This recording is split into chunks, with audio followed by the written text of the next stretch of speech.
Hello and welcome back to the Cosmic Enigma.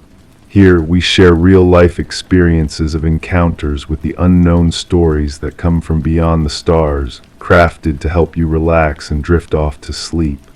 Drop a comment and let me know where you're listening from. I love seeing just how far this mystery reaches. Now find a comfortable spot, take a deep breath, and let yourself be carried away. Story 1. It felt like cold iron against my fingertips. I was merely reaching into my coat pocket, expecting only the soft texture of fabric.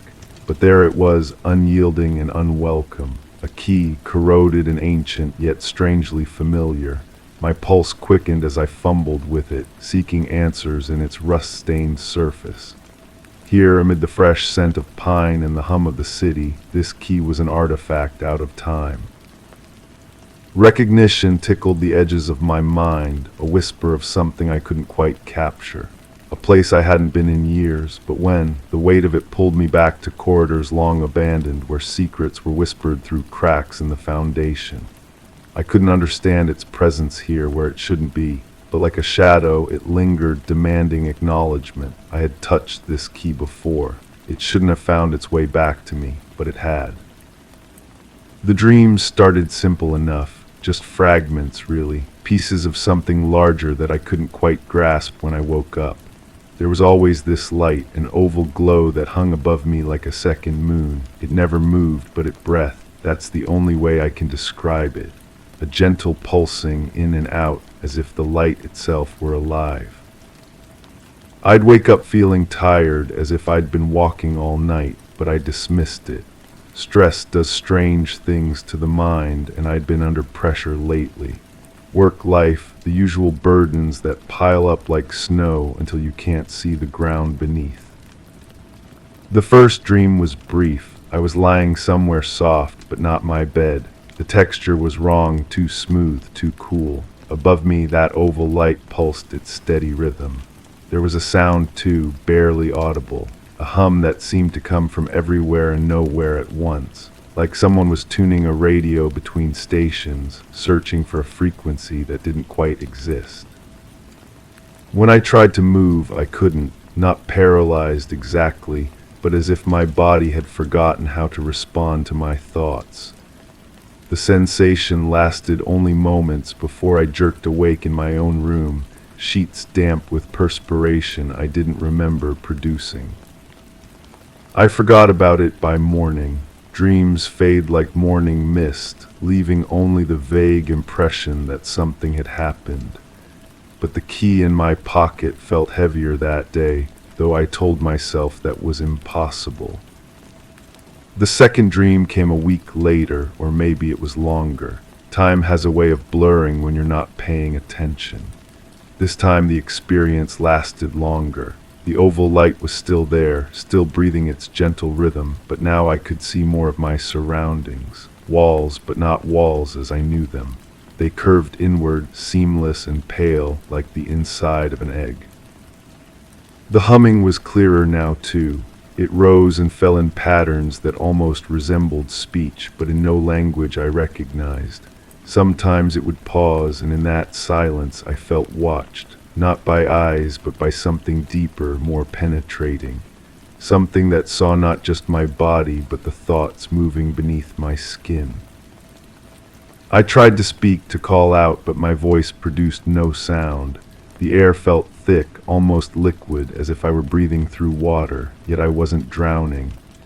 I was simply there, suspended in that curved space, while the light pulsed and the voice that wasn't quite a voice continued its strange modulations. This time when I woke, I noticed something odd. There was a small mark on my arm just above the wrist, a tiny puncture, so small I might have missed it if not for the slight soreness. I assumed it was an insect bite, though I couldn't remember being bitten. The key felt different in my pocket that day, warmer, as if it had been sitting in sunlight, but my coat had hung in the closet all night in the dark. Days passed, or perhaps weeks. The dreams didn't come every night, but when they did, they were becoming more vivid, more real than reality itself. I began to look forward to sleep with a mixture of anticipation and dread. What would I see this time? What would I remember? The third dream was different, longer, clearer, more detailed than any dream had a right to be. I was in that same curved space, but now I could see beyond it. Through what might have been a window or perhaps just an opening, I glimpsed a vast expanse of stars. But they weren't arranged like any constellation I knew. They moved slowly, deliberately, as if they were not stars at all, but lights on some impossibly distant craft. The humming had evolved into something more complex, patterns within patterns, rhythms that seemed to bypass my ears and speak directly to my nervous system. I found myself understanding not the words but the intent behind them. They were asking something, requesting, inviting. The oval light descended closer, and I could see that it wasn't just light but something more substantial. A presence that wore light like clothing. It hovered just above my face, and I felt a warmth that had nothing to do with temperature. It was the warmth of recognition, of coming home after a long journey. When I woke from that dream, I wasn't in my bed. I was standing in my kitchen, barefoot on the cold tile, staring out the window at a sky that was just beginning to lighten with dawn. I had no memory of getting up, of walking downstairs. My feet were dirty, as if I'd been walking outside, but the doors were all locked from the inside. The key in my pocket was warm again, almost hot. When I pulled it out to examine it, I noticed something I hadn't seen before. Etched into the metal were symbols, tiny and precise. They looked almost like the star patterns I'd seen through that window in my dream. I began to notice other things too, small discrepancies that might have been coincidences but felt like something more. The radio in my car would sometimes pick up that same humming sound, just for a few seconds before returning to normal programming. Electronic devices would flicker when I walked past them. My phone would show missed calls from numbers that didn't exist when I tried to call them back. There were gaps in my memory too, periods where I would find myself somewhere with no clear recollection of how I'd arrived, standing in the grocery store with no memory of driving there, sitting in the park with dirt under my fingernails and the taste of something metallic in my mouth. The dreams were bleeding through. That's the only way I can describe it. The boundary between sleeping and waking was becoming thinner, more porous. Sometimes I would hear that modulated humming while fully awake, sitting at my desk or walking down the street.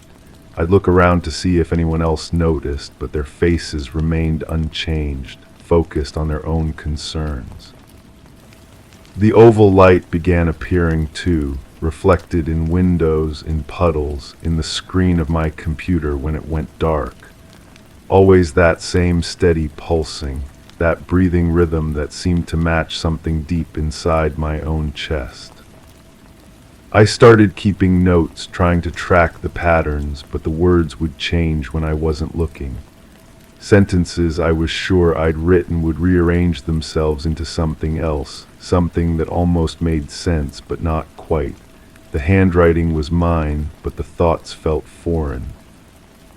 The fourth dream was the most vivid yet.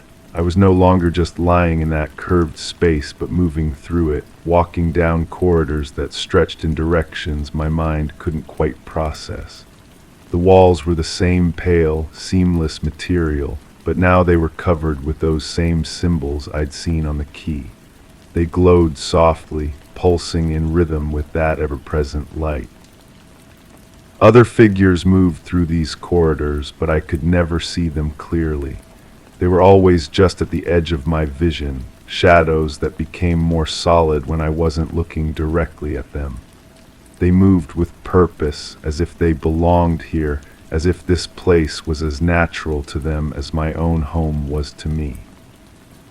The humming was everywhere now, coming from the walls themselves, from the air, from inside my own head. It was no longer just sound, but communication, a language that bypassed words entirely. I was beginning to understand fragments of it, concepts that had no equivalent in any human tongue.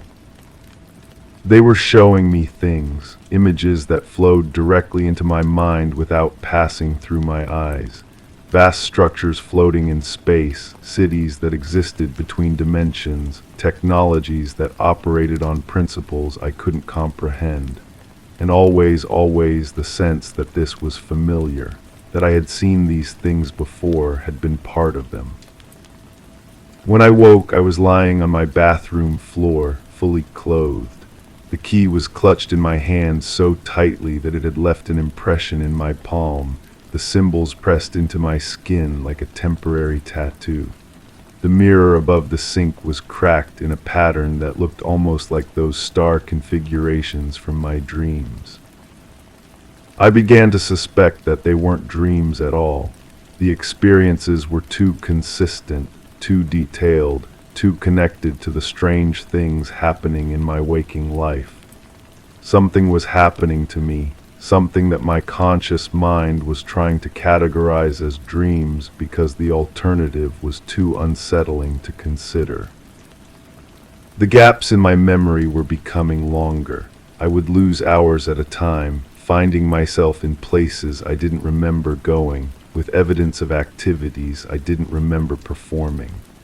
My car's odometer would show extra miles. There would be receipts in my pocket for items I didn't remember buying, from stores I didn't remember visiting. The key was changing too. The corrosion was falling away, revealing metal underneath that looked nothing like iron. It was lighter, more refined, with a subtle luminescence that was only visible in complete darkness. The symbols were becoming clearer, more defined, as if they were emerging from the metal rather than being etched into it. I tried to research the symbols, but every search led to dead ends. The patterns were tantalizingly familiar, but they didn't match any known writing system. They seemed to shift and change when I wasn't looking directly at them, rearranging themselves into new configurations that felt meaningful but remained just beyond my understanding. The fifth dream was different again. This time I wasn't alone in that curved space. There were others, though I couldn't see them clearly. They were more like impressions of people, shadows cast by lights that weren't visible. But I could feel their presence, their attention focused on me with an intensity that was both comforting and terrifying. The modulated humming had evolved into something more complex, a symphony of frequencies that seemed to resonate with every cell in my body. I was no longer just hearing it, but feeling it, experiencing it as a physical sensation that started at the base of my skull and spread outward like warm water. They were preparing me for something. I understood this without being told, the knowledge arriving fully formed in my consciousness. There was a process, a series of steps that had to be completed. The dreams were part of it, but only the beginning. The real work happened in those lost hours, those gaps in my memory when something else was using my body, my mind, my hands. The key was part of it too, not just a key but a marker, a sign of selection. It had found its way to me because I was ready, because the process had reached a certain stage. Soon it would unlock something, not a door but a barrier, not in the physical world but in the space between spaces, in the dimensions that existed in the gaps between thoughts. When I woke from that dream, I wasn't surprised to find myself somewhere else again. This time I was standing in a field I didn't recognize, under a sky full of stars that moved in slow, deliberate patterns. The key in my hand was glowing now, its light matching the rhythm of that oval presence that hung just above the horizon. I watched as the stars rearranged themselves into those familiar symbols, spelling out messages in a language I was finally beginning to understand. They were calling me home, not to the place where I was born, but to where I belonged, where I had always belonged before the barriers were put in place, before the forgetting began. The dreams continued, but now they were indistinguishable from waking life. I would find myself in that curved space while sitting at my desk, walking through those impossible corridors while standing in my kitchen. The boundaries had dissolved completely, leaving me suspended between two realities that were becoming one. I stopped trying to fight it, stopped trying to categorize the experiences as dreams or hallucinations. I let the process continue, let it carry me toward whatever conclusion awaited. The key grew warmer in my pocket, its glow visible even through the fabric of my clothes. Others began to notice, not the experiences themselves, but the changes in me. I moved differently now, spoke differently, as if I were remembering how to use a body I'd forgotten I had. My reflection in mirrors looked subtly wrong, as if the person looking back was wearing my face but thinking different thoughts. The final dream came without warning, without the usual transition from wakefulness to sleep. One moment I was walking down a familiar street, the next I was back in that curved space, but now it was vast, extending in all directions beyond the reach of sight. The oval light was there, but now it was joined by others, hundreds of them, all pulsing in perfect synchronization. The modulated humming had become a chorus, voices speaking in harmonies that made my bones vibrate with resonance. They were welcoming me, acknowledging my return, celebrating the completion of a process that had taken longer than expected but had finally reached its end. I understood then that the dreams had never been dreams. They had been memories surfacing from a part of my mind that had been carefully sealed away. The key hadn't found me. I had always had it. It was part of me as much as my hands or my heart, a tool that would unlock not just doors but entire worlds. The process was complete. The barriers were dissolving. Soon I would remember everything, be everything I had been before the forgetting began. The thought should have terrified me, but instead it filled me with a peace I hadn't felt in longer than I could remember. When I opened my eyes, I was back on that familiar street, walking toward my home as if nothing had happened, but everything had changed. The key in my pocket was no longer warm but cool, its glow steady and sure. The symbols on its surface were clear now, readable, beautiful in their perfect simplicity. I reached my front door and without thinking pulled out the key. It shouldn't have fit the lock. My door used a completely different type of key, one I'd used thousands of times. But this key slid into the lock as if it had been made for it, turning with a soft click that seemed to echo in dimensions I was only beginning to perceive. As the door opened, I saw not my familiar hallway but something else entirely. A corridor that curved away into soft, pale distances, lit by an oval glow that pulsed with the rhythm of a heart that had been waiting far too long for its owner to come home. I stepped through and the door closed behind me with a sound like a sigh of relief. The key grew warm in my hand once more, and I understood that this was not an ending but a beginning. The dreams had been preparation, the forgetting a temporary necessity. Now, finally, I could remember who I really was. The humming started again, welcoming and familiar, as I walked down that impossible corridor toward a light that had been calling me home for longer than human memory could measure. Story 2. The clock had been ticking in a slow, deliberate rhythm, each second measured yet hovering just out of sync with my pulse. I stood still, a silent observer behind the curtain's edge, watching the room where the air seemed to resist its usual currents. The edges of the carpet curled imperceptibly, as though shying away from something nearly there. Walls breathed faintly, but only when I wasn't looking directly. Each subtle shift refused definition, yet insisted on being felt.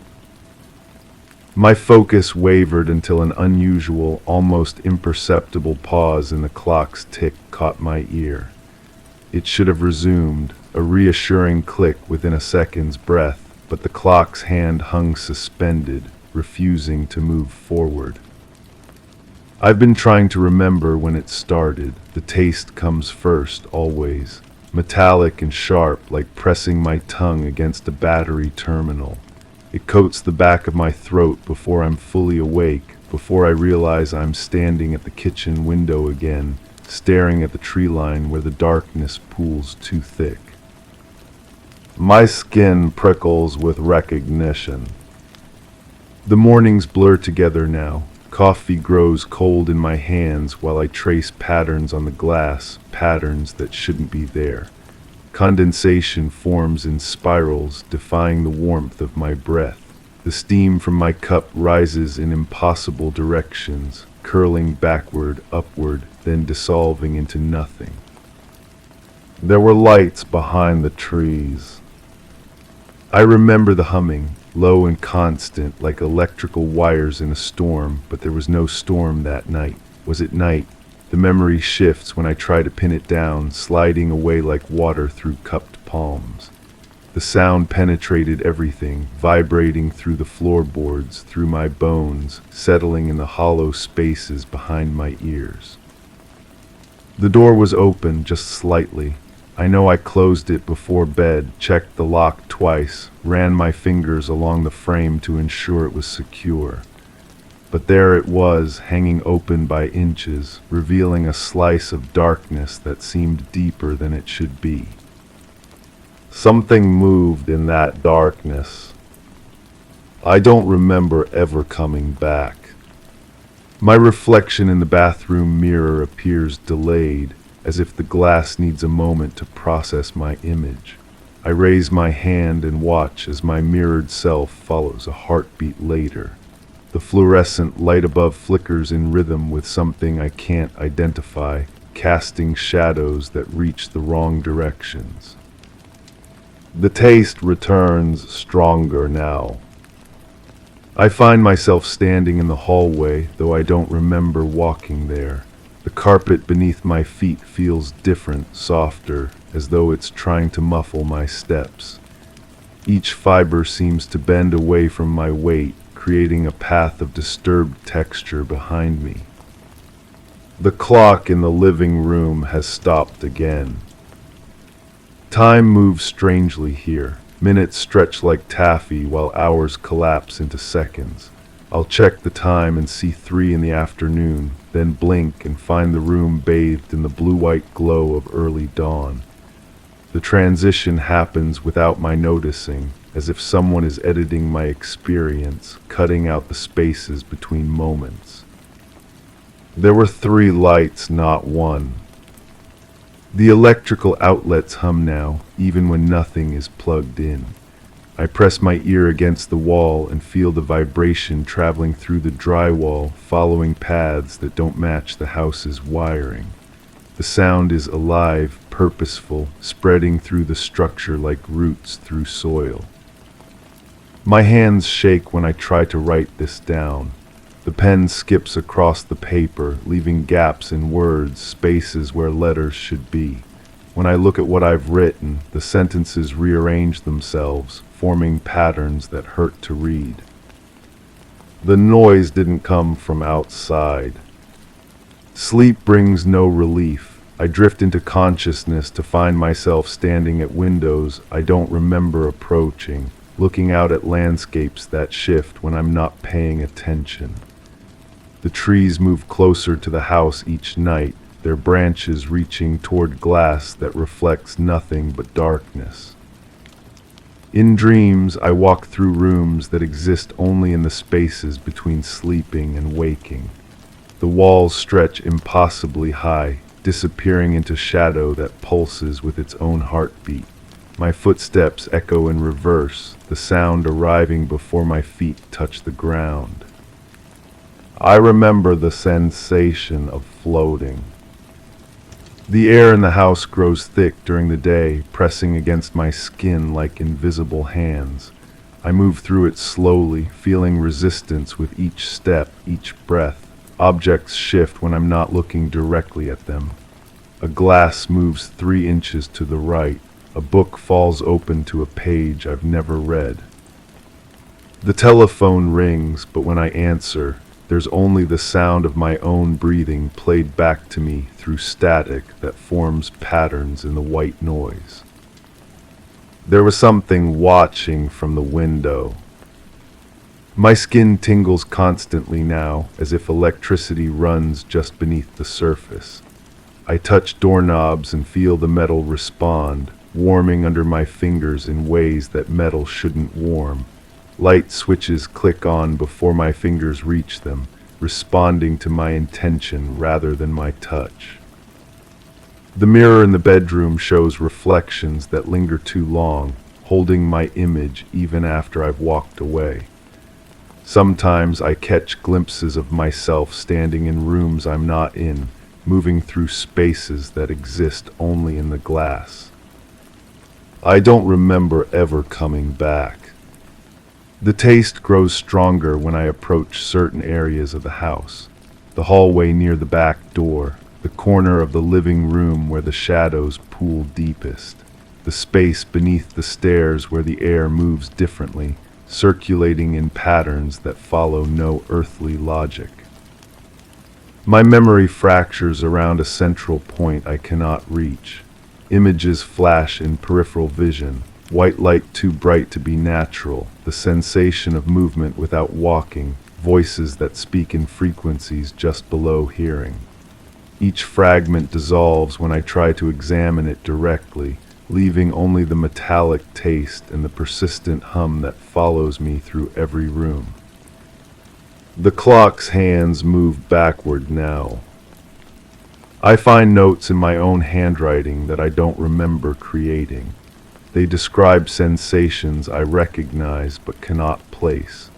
The feeling of being observed by something that exists in the spaces between visible light, the touch of fingers that leave no prints, conversations conducted in silence that somehow convey more meaning than words. The lights behind the trees pulse in sequence now, 3 becoming 5 becoming 7, forming patterns that repeat with mathematical precision. I stand at the window and count the intervals, feeling my pulse synchronize with their rhythm until I cannot tell where the lights end and my heartbeat begins. There was no sound when they came. The house breathes around me, walls expanding and contracting with the patience of something ancient.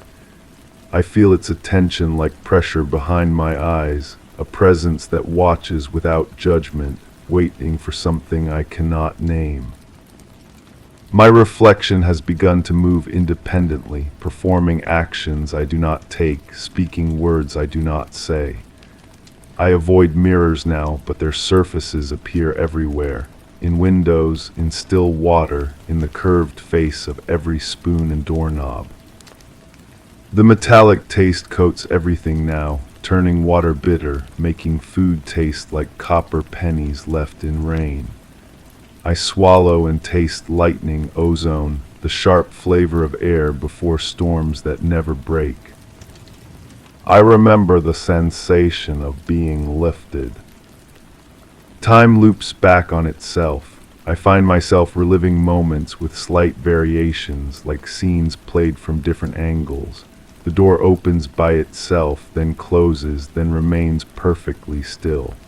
The lights in the trees appear, disappear, then shine with colors that have no names.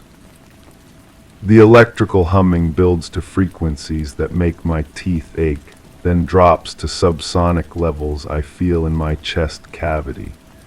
It carries information I cannot decode, messages transmitted in languages older than words. My skin glows faintly in darkness now, phosphorescent like deep-sea creatures. I hold my hands up to the light and see veins that pulse with something other than blood, something that responds to the rhythms pulsing from beyond the tree line. The noise didn't come from outside. I understand now that I am changing, becoming something that can perceive what was always there, waiting in the spaces between seconds. The clock's suspended hand marks not the end of time but the beginning of something else, a state where moments stretch like warm glass, malleable and strange. The house settles around me with the weight of acceptance. The walls no longer breathe. They simply are, existing in the eternal present where past and future collapse into a single, endless now. I stand behind the curtain's edge, watching the room where air resists its usual currents. The carpet's edges curl away from something nearly there, and I know with growing certainty that I am that something, transformed by an experience that exists only in the gaps between memory and dream. The clock begins to tick again, each second measured yet hovering just out of sync with my pulse, and I realize I have been here before, will be here again, caught in the gentle repetition of moments that refuse to end. Story 3. Block 1, the only certainty asterisk. The ticking was oddly comforting in the dim glow of the fading afternoon. Sunlight filtered lazily through thick curtains, casting wavering lines upon the worn oak floor.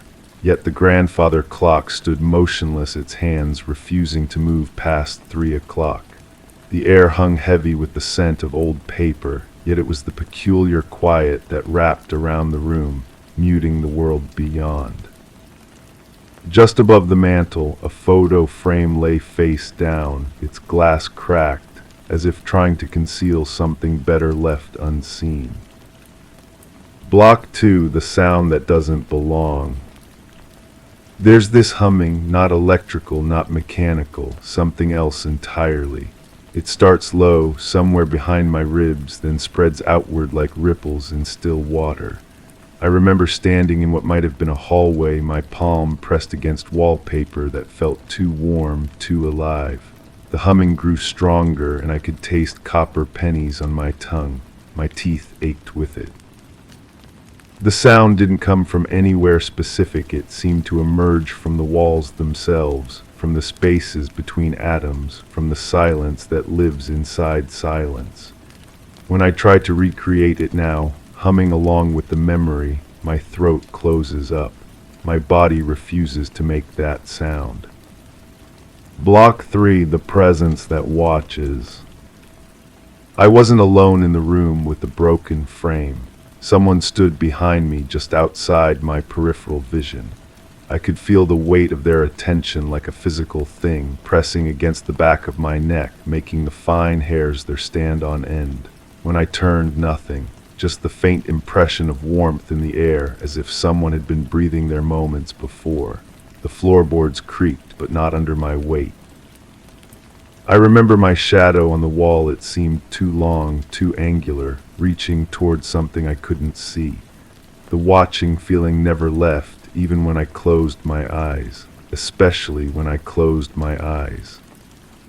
Block 4, thoughts like static. My mind wasn't my own that day.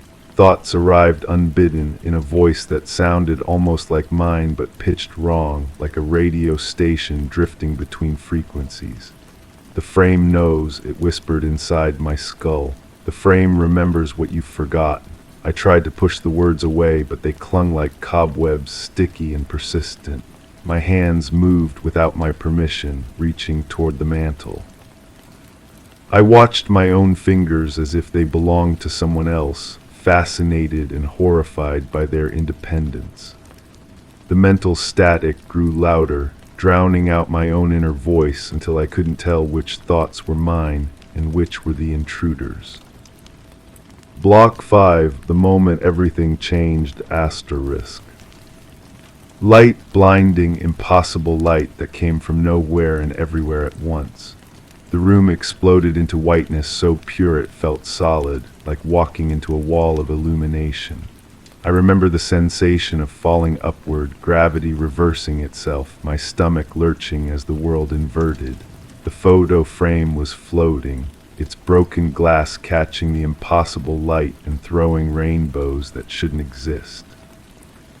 The grandfather clock began to tick backward, its hands spinning counterclockwise with increasing speed. The humming became a roar, became a whisper, became nothing at all.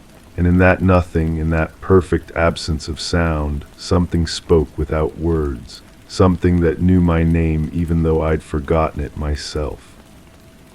Block 6, What Remains. My left hand trembles now, but only when I'm not paying attention to it.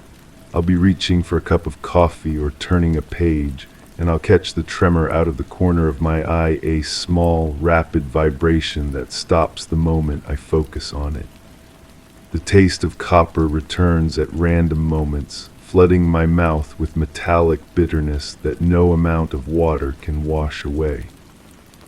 Sometimes I find myself humming without realizing it, and when I become aware of the sound, it's always that same low, thrumming note that makes my teeth ache. The worst part is the gaps in time. I'll be standing in my kitchen, and suddenly it's 2 hours later. I'll be reading a book, and realize I've been staring at the same page for 40 minutes without seeing the words. Block 7, The Other Version. But maybe it happened differently. Maybe there was no light at all, only darkness so complete it pressed against my eyes like velvet. Maybe the frame wasn't floating but sinking, disappearing into the floor as if the wood had turned to quicksand. In this version, the presence behind me had a face. I glimpsed it in the reflection of the clock's glass face, but when I try to recall the features, they slip away like water through my fingers. The humming was outside, not inside the walls. It came from beneath the house, from deep underground, vibrating up through the foundation and into my bones. The grandfather clock didn't tick backward. It ticked forward so fast the hands became a blur, racing towards some appointment I was already late for. Block 8, The Price of Remembering. I've stopped trying to understand what happened in that room. Understanding feels dangerous now, like picking at a wound that's trying to heal. The memories shift every time I examine them too closely, changing details, adding new impossibilities, erasing others. I've learned to live with the tremor in my hand, the taste of metal, the gaps in time. They're part of me now, like scars from an accident I can't quite recall. Sometimes, late at night, I catch myself reaching toward empty air, my fingers grasping for something that isn't there.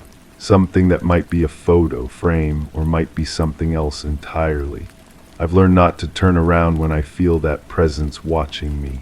I've learned not to listen too carefully to my own thoughts. Some doors, once opened, can never be fully closed again. Story 4. The Echo of What Remains. The morning breeze crept through the curtains, carrying the faint smell of jasmine into the room. The only sound was the rhythmic ticking of the grandfather clock in the corner, a steady counterpoint to the quiet. Yet as I stepped into the hallway, the air shifted. There was an echo that didn't belong in such an empty space. The polished floors gleamed under the soft lighting, undisturbed except for a solitary key lying in the middle, as if waiting to unlock a secret no one dared to confront. I know now that this is where it ends, not with screaming or violence, but with this strange peace that settles over everything like dust on forgotten furniture. The key feels warm in my palm, though I haven't touched it yet. I won't touch it. There's no point anymore. The damage is complete, the transformation irreversible. What I am now cannot be undone by any door this key might open. The jasmine smell grows stronger, almost cloying. It reminds me of something sweet left too long in the sun, beginning to rot from the inside. My reflection in the hallway mirror looks almost normal if you don't look too closely at the eyes. If you don't notice how they don't quite track movement the way they should. If you ignore the way my smile seems to stretch just a fraction too wide. But I remember what came before this calm. I remember the moment just before the quiet settled in. The scratching had finally stopped. That's what I noticed first, the absence of that terrible sound that had been coming from inside the walls for so long. My fingernails were torn and bloody, embedded with splinters and plaster dust. The wallpaper hung in long strips around me, revealing the bare wood underneath, scarred with deep gouges that spelled out patterns I couldn't quite read. I had been trying to dig something out, or maybe trying to dig my way in. The distinction had become blurry by then. My throat was raw from calling out, though I couldn't remember what I had been calling for. The taste of copper filled my mouth, and when I ran my tongue across my lips, I felt the sting of fresh cuts. The room was destroyed, furniture overturned, books scattered across the floor with their pages torn out and arranged in careful spirals. The grandfather clock had fallen silent, its hands frozen at an impossible angle that hurt to look at directly. And there in the center of it all was the small hole I had finally managed to tear through the wall, dark, empty, breathing. That's when the scratching stopped. That's when the silence began. But before the scratching, there had been the humming. I was sitting in the kitchen, staring at my coffee growing cold. The mug was chipped along the rim, and I kept running my finger over the rough edge until it started to bleed. The humming was coming from upstairs, a low melody that seemed familiar but wrong somehow, like a lullaby played backwards. I had convinced myself it was the pipes. Old houses make all kinds of sounds, settling and shifting with temperature changes, but pipes don't carry tune. Pipes don't pause for breath. Pipes don't stop abruptly when you start to climb the stairs to investigate. The coffee tasted like metal. Everything had started tasting like metal by then. Even water from the tap had that sharp, bitter edge that made my teeth ache. I poured the coffee down the sink and watched it swirl around the drain in patterns that reminded me of the arrangements I would later make with torn book pages. The humming started again as soon as I sat back down, clearer this time, more deliberate. It was coming from the room directly above me, the room with the wallpaper that had started peeling at the edges. The room where I would later discover that the walls were much thinner than they appeared. My hands were shaking as I gripped the edge of the table. The wood was warm under my palms, almost feverish. When I looked down, I could see thin cracks spreading through the surface like veins, like something inside was trying to push its way out.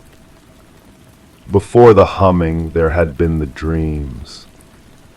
Not dreams exactly, something that happened in the space between sleeping and waking when consciousness becomes fluid and unreliable.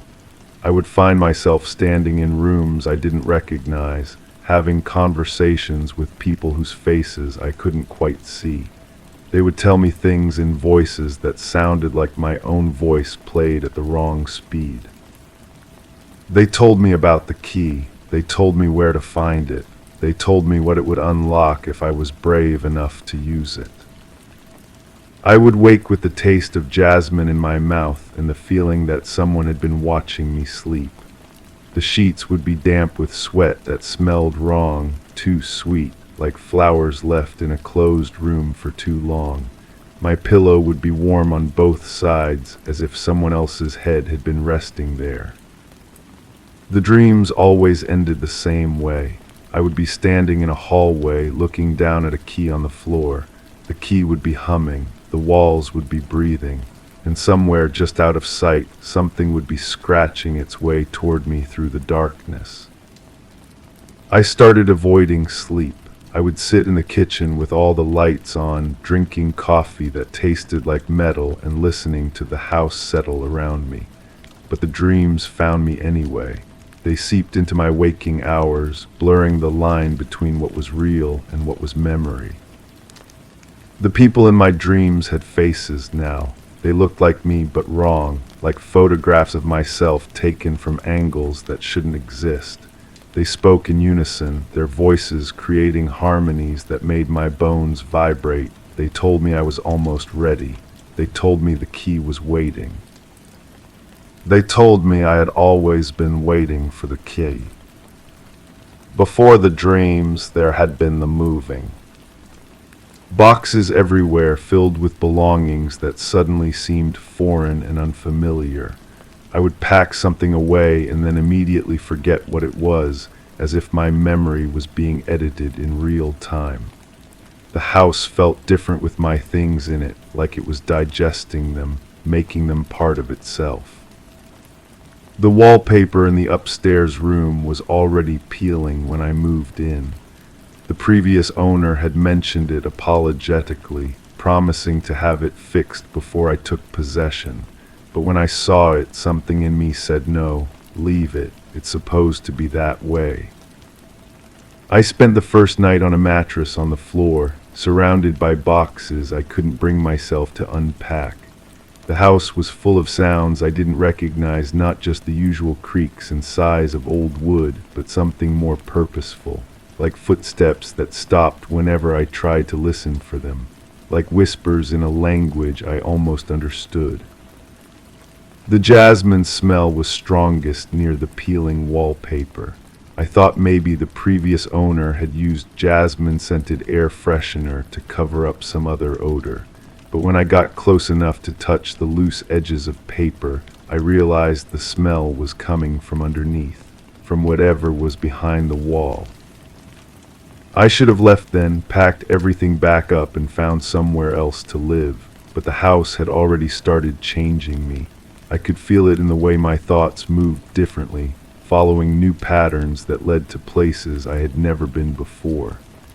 In the way my reflection looked slightly unfamiliar, as if I was seeing myself through someone else's eyes. The key was already there, of course. It had always been there. I just hadn't learned how to see it yet. Before the moving, there had been the viewing. The realtor was nervous, though she tried to hide it behind professional enthusiasm. She kept checking her watch and glancing toward the windows as if expecting something. Her smile was too bright, her laugh too quick. When she showed me the upstairs room with the peeling wallpaper, she stayed in the doorway, unwilling to step inside. Previous owner was elderly, she said, her voice echoing strangely in the empty space. Lived here alone for decades, very quiet, very private. She didn't mention how the previous owner had died. She didn't mention the sounds the neighbors had reported in the weeks before the body was found. She didn't mention the condition of the wallpaper in this room, how it had been torn away in long strips, revealing scratches in the wood underneath that formed patterns too deliberate to be random. I walked to the center of the room and stood there, feeling something shift beneath my feet. The floorboards were warm, as if heated from below. The jasmine smell was fainter then, just a whisper of sweetness that made me want to breathe deeper, stay longer. "I'll take it," I said before I had consciously made the decision. The realtor's relief was palpable, but underneath it was something that might have been pity. She handed me the paperwork with hands that trembled slightly, and when our fingers touched, I felt a shock of recognition, as if we had met before in circumstances neither of us could quite remember. As we walked downstairs, I heard something behind us, not footsteps exactly, more like the sound of paper rustling or fingernails dragging across wood. When I turned to look, the hallway was empty, but I could swear I saw something small and metallic glinting on the floor where we had just been standing. "Old houses," the realtor said quickly, not looking back, "they make all kinds of sounds." But she hurried me out after that, barely waiting for me to sign the papers before she was in her car, driving away faster than necessary. I stood on the front steps and watched her go, already feeling the house settling around me like a coat that fit perfectly, like it had been tailored specifically for my measurements. Before the viewing, there had been the search. I wasn't looking for a house, not really. I was looking for something else, something I couldn't name but would recognize when I found it. I drove through neighborhoods I had never seen before, following roads that seemed to curve back on themselves, leading me in circles that somehow brought me closer to where I needed to be. The advertisement was in a newspaper I didn't remember buying, circled in red ink I didn't remember using. The The description was brief, almost dismissive. Older home, needs work, price to sell. But there was something about the words that made my pulse quicken, made my hands shake as I dialed the number. The realtor sounded surprised when I called, as if she had forgotten the house was on the market. She seemed reluctant to schedule a showing, asking me questions that felt more like a screening than a sales pitch. Did I live alone? Was I comfortable with older properties? Did I have any sensitivity to unusual sounds or smells? I answered yes to everything, though I wasn't sure why. The conversation felt like a test I was desperate to pass, though I didn't understand what passing would mean. That night I dreamed about a key for the first time. It was lying on a polished floor, reflecting light that came from no visible source. When I reached for it, my hand passed through it like it was made of smoke, but I could hear it humming, a low melody that seemed to resonate in my bones. I woke with the taste of jasmine in my mouth and the certainty that somewhere in a house I had never seen, something was waiting for me to come home. Before the search, there had been the calling. I was living in an apartment then, surrounded by the comfortable clutter of a normal life, but normal had started to feel like a costume that no longer fit properly. I would catch myself staring at walls, wondering what was behind them. I would run my fingers along smooth surfaces, feeling for cracks that weren't there yet. The calling started as a whisper at the edge of hearing, like static from a radio tuned to an empty frequency. It would come at odd moments while I was brushing my teeth or reading or trying to fall asleep. Just a soft susurrus of sound that might have been wind or breathing or words in a language I had forgotten I knew. Gradually, the whisper became clearer, not words exactly, but a kind of meaning that bypassed language entirely. It told me I was in the wrong place. It told me there was somewhere I belonged, somewhere I had always belonged, if only I could remember how to find it. I started taking long drives with no destination in mind, letting the calling guide me through streets and neighborhoods that felt familiar despite being places I had never been. The feeling grew stronger in certain areas, like a compass needle swinging toward magnetic north. My reflection in mirrors started looking strange, not obviously different, but somehow more real than the face I remembered having. My eyes seemed deeper, more knowing. My smile carried secrets I hadn't learned yet. The apartment began to feel hostile, like it was rejecting me. Food spoiled faster than it should. Plants withered despite careful tending. The walls seemed to press inward, making the space feel smaller each passing moment. I knew I had to leave. I knew I had to find the place the calling was leading me to. I knew that once I found it, I would understand why I had been hearing that soft whisper, why my reflection looked like it knew things I didn't, why the taste of jasmine had started appearing in my dreams. And at the very beginning, there had been the gift. A small package left outside my door with no return address, no delivery confirmation, no explanation. Inside, wrapped in tissue paper that smelled faintly of jasmine, was a photograph of a house I had never seen but somehow recognized. The image was old, faded at the edges, but I could make out details that seemed important.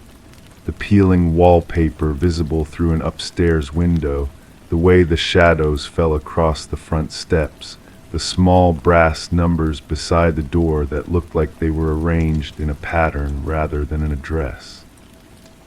On the back of the photograph, written in handwriting that looked almost like my own, were the words, "You've been here before." I stared at the image for hours, feeling memories that weren't quite memories stirring in the back of my mind. I could almost taste the metal flavor that would later fill my mouth. I could almost hear the humming that would later come from upstairs. I could almost feel the key that would later lie waiting in the hallway, warm and patient and inevitable. That night I dreamed I was standing in front of the house in the photograph, but in the dream I wasn't looking at it from the outside. I was looking at it from within, as if I had always been inside, as if the house and I were the same thing, sharing the same breath, the same heartbeat, the same slow and terrible purpose. When I woke, the photograph was gone, but the calling had begun, soft and insistent, leading me back to where I had always belonged, back to this moment, standing in a hallway with jasmine-scented air and a key that hums with recognition, back to the place where ending and beginning curve around to touch each other like a snake swallowing its own tail.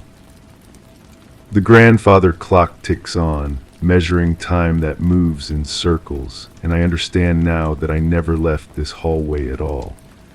I was always here, always standing in this exact spot, always about to pick up the key that will unlock the door I have already opened, always becoming what I have already become.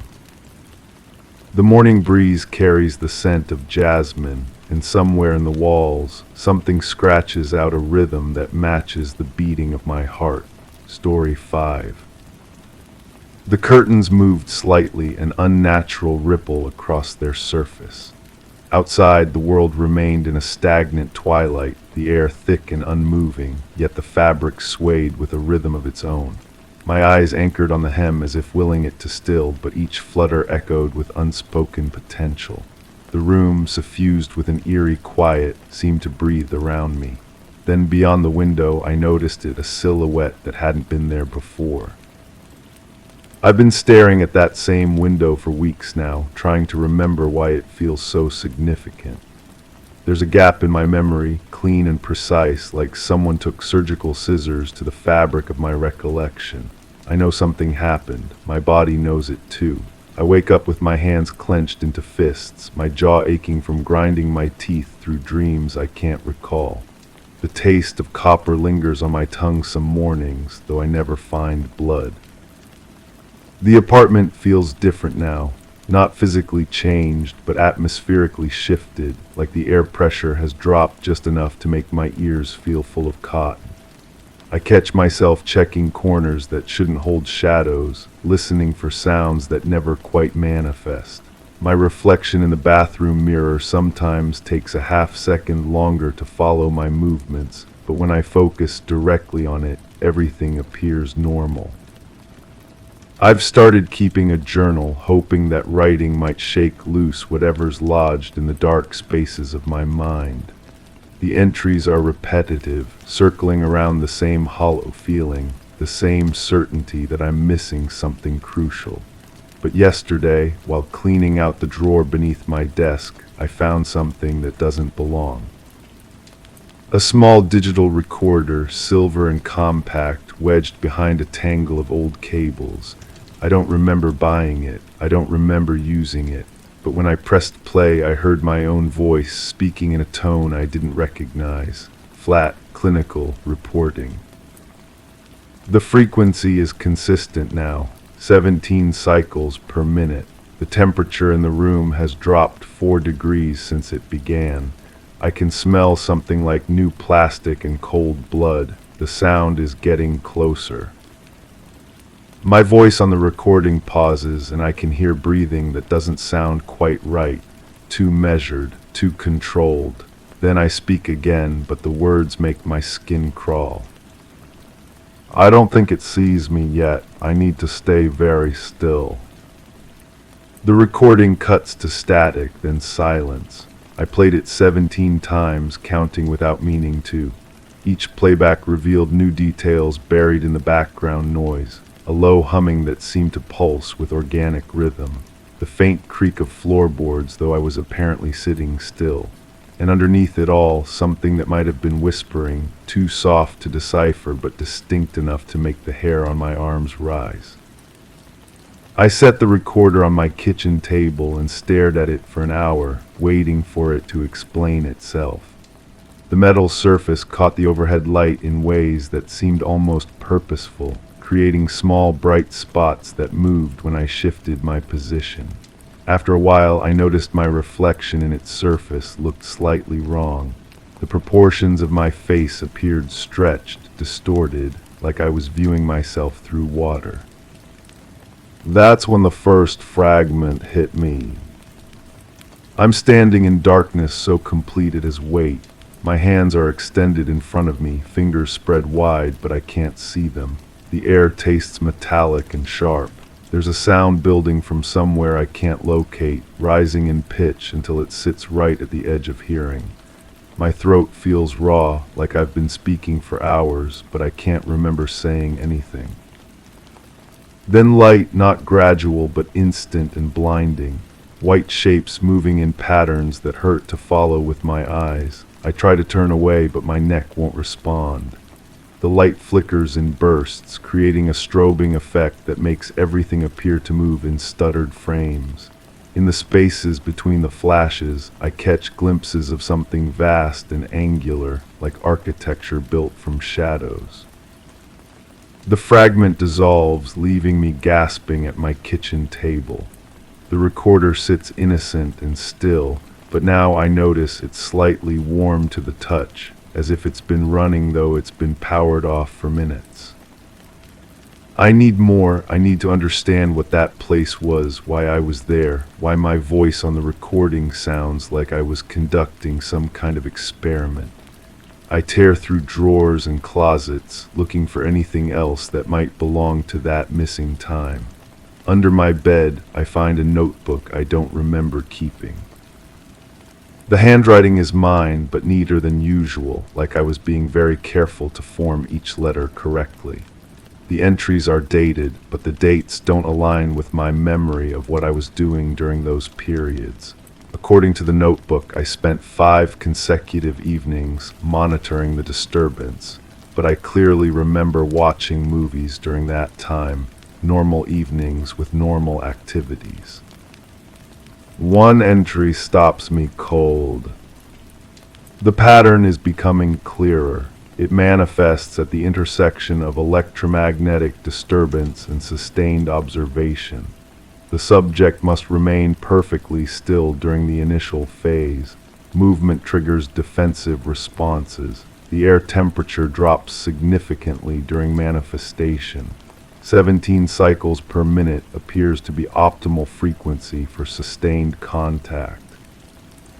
Contact with what? I flip through more pages, but the entries become increasingly technical, filled with measurements and observations that read like scientific documentation. My handwriting, my words, but describing experiences I can't access. The final entry is different. The letters are shakier, less controlled. It knows I'm watching. The monitoring equipment is registering impossible readings. Temperature differential of 12 degrees in a space of 3 feet. The sound has changed. It's not mechanical anymore. It's organic, alive. I think it's trying to communicate, but the method is wrong for human cognition. I need to try a different approach. I need to let it get closer. The page after that is blank, but when I hold it up to the light, I can see indentations where a pen pressed hard against paper. Someone wrote something and then removed the page entirely. I grab a pencil and shade lightly over the indentations, watching words emerge like a photograph developing. I was wrong about everything. It's not trying to communicate, it's trying to... The sentence ends there, the indentation trail disappearing mid-word. I set the notebook down and realize my hands are shaking. The apartment feels smaller now, like the walls have shifted inward by inches. The afternoon light coming through the windows has taken on a strange quality, too yellow and thick. I can smell something faint but distinct. New plastic and cold blood, exactly like my voice described on the recording. The second fragment arrives without warning. I'm in my living room, but it's wrong. The furniture is in the same positions, but everything appears slightly out of focus, like I'm viewing it through a thin film of water. There's equipment I don't recognize set up near the window. Cables snake across the floor, connecting devices that hum with electronic life. Red lights blink in steady patterns, and screens display waveforms that spike and valley in hypnotic rhythms. I'm moving through this scene like a ghost, observing myself from a distance. The other me sits perfectly still in a chair facing the window, hands resting flat on my thighs, breathing so slowly it's almost imperceptible. The equipment around me is registering something, needles dancing across analog displays, digital readouts scrolling numbers too fast to follow. Then the temperature drops. I can see my breath in the suddenly cold air. The readings on the equipment spike wildly, and that sound begins. Low at first, almost subsonic, felt more than heard. It builds gradually, climbing through frequencies that make my teeth ache. The other me doesn't move, doesn't react, just sits perfectly still while the air itself seems to thicken and pulse. The window begins to darken from the outside, not like night falling, but like something vast is blocking the light. The darkness spreads across the glass in organic patterns, flowing like liquid but maintaining sharp edges. Behind the darkness, shapes move with purpose and intelligence. The fragment cuts off abruptly, leaving me standing in my normal living room, heart pounding. But now I can see the faint impressions in the carpet where heavy equipment once sat. Circular indentations near the window, rectangular marks where monitors might have rested. The evidence of that other scene, that other version of my apartment, has been here all along. I walk to the window and press my palm against the glass. It's cold, much colder than it should be given the temperature outside. When I pull my hand away, the condensation from my palm lingers longer than it should, forming patterns that almost look deliberate before finally fading. Something is happening to me right now in the present as I try to reconstruct these memories. The investigation itself seems to be triggering changes in my environment. The shadows in my apartment are falling wrong, creating angles that shouldn't exist. When I turn on the faucet in the kitchen, the water runs slightly pink for the first few seconds before clearing. The digital clocks on my appliances occasionally display symbols instead of numbers, geometric shapes that hurt to look at directly. I record myself speaking into my phone, trying to document these present anomalies. But when I play back the recordings, my voice sounds flat and clinical, exactly like the tone on that mysterious recorder. I'm describing the pink water and wrong shadows in the same detached manner I used to document whatever happened during those missing days. The distortion is expanding, I hear myself say on the playback. Present observation is triggering resonance with past events. The boundary between investigation and manifestation is dissolving. I don't remember speaking those words. I remember trying to describe the strange water, but not in that language, not with that cold precision. Something is using my voice, my observations, to continue whatever process began during those lost days. The third fragment is the clearest yet, and the most disturbing. I'm back in that wrong version of my living room, but now the equipment is recording everything. Multiple cameras capture the scene from different angles, their red recording lights creating a constellation of tiny stars in the darkened space.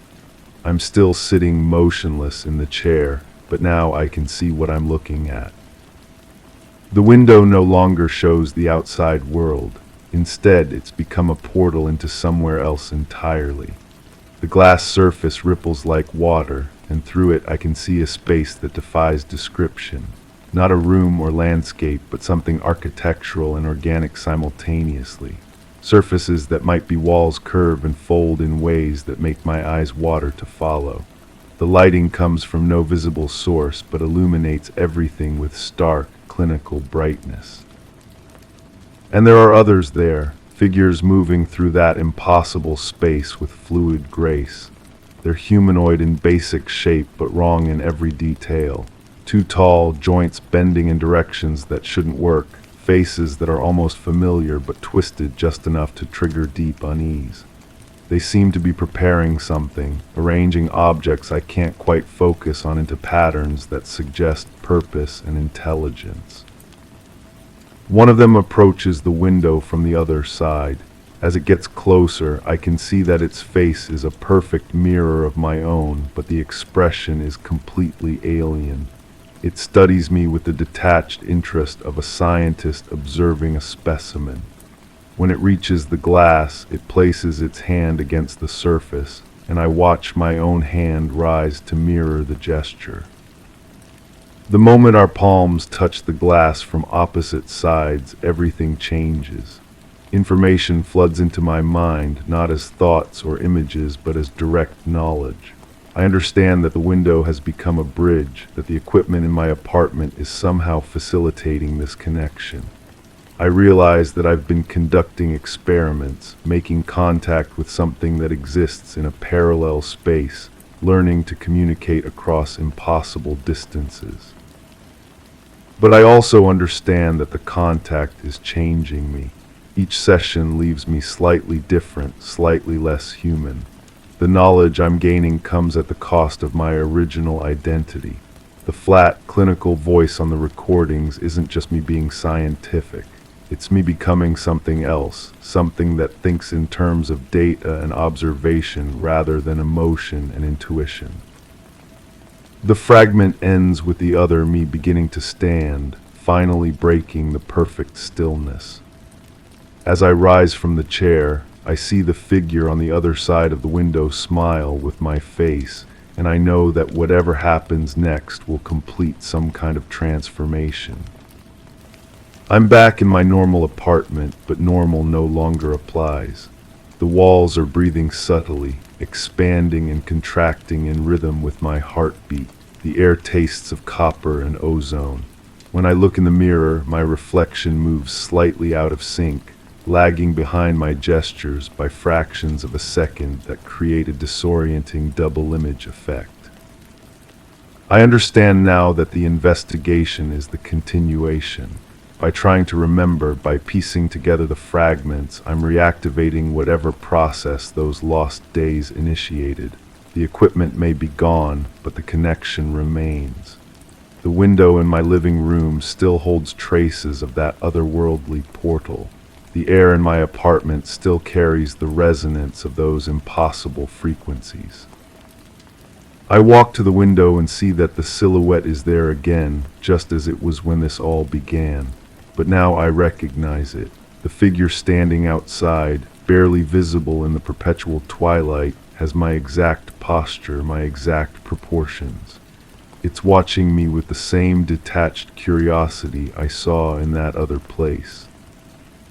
I raise my hand and it mirrors the gesture perfectly. I step closer to the glass and it does the same. We're standing face to face now, separated only by a thin barrier that feels increasingly meaningless. I can see that its expression is exactly like mine, but there's something behind the eyes that doesn't belong to any human consciousness. The final fragment doesn't feel like memory anymore. It feels like prophecy. I'm standing at the window, palm pressed against the glass, staring into my own face on the other side. The apartment behind me is filled with that familiar electronic humming, though there's no visible equipment. The temperature has dropped so dramatically that my breath creates thick clouds of vapor.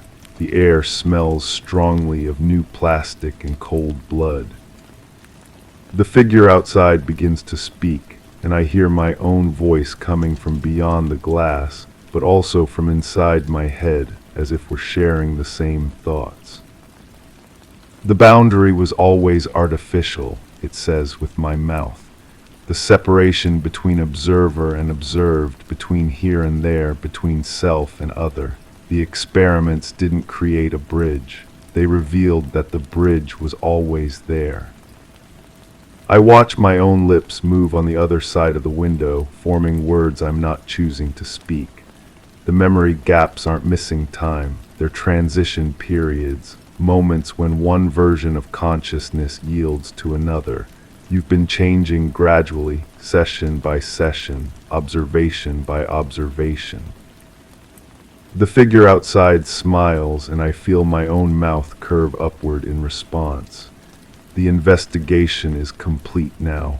You understand what you found during those lost days. You understand what you became. I try to step back from the window, but my feet won't move.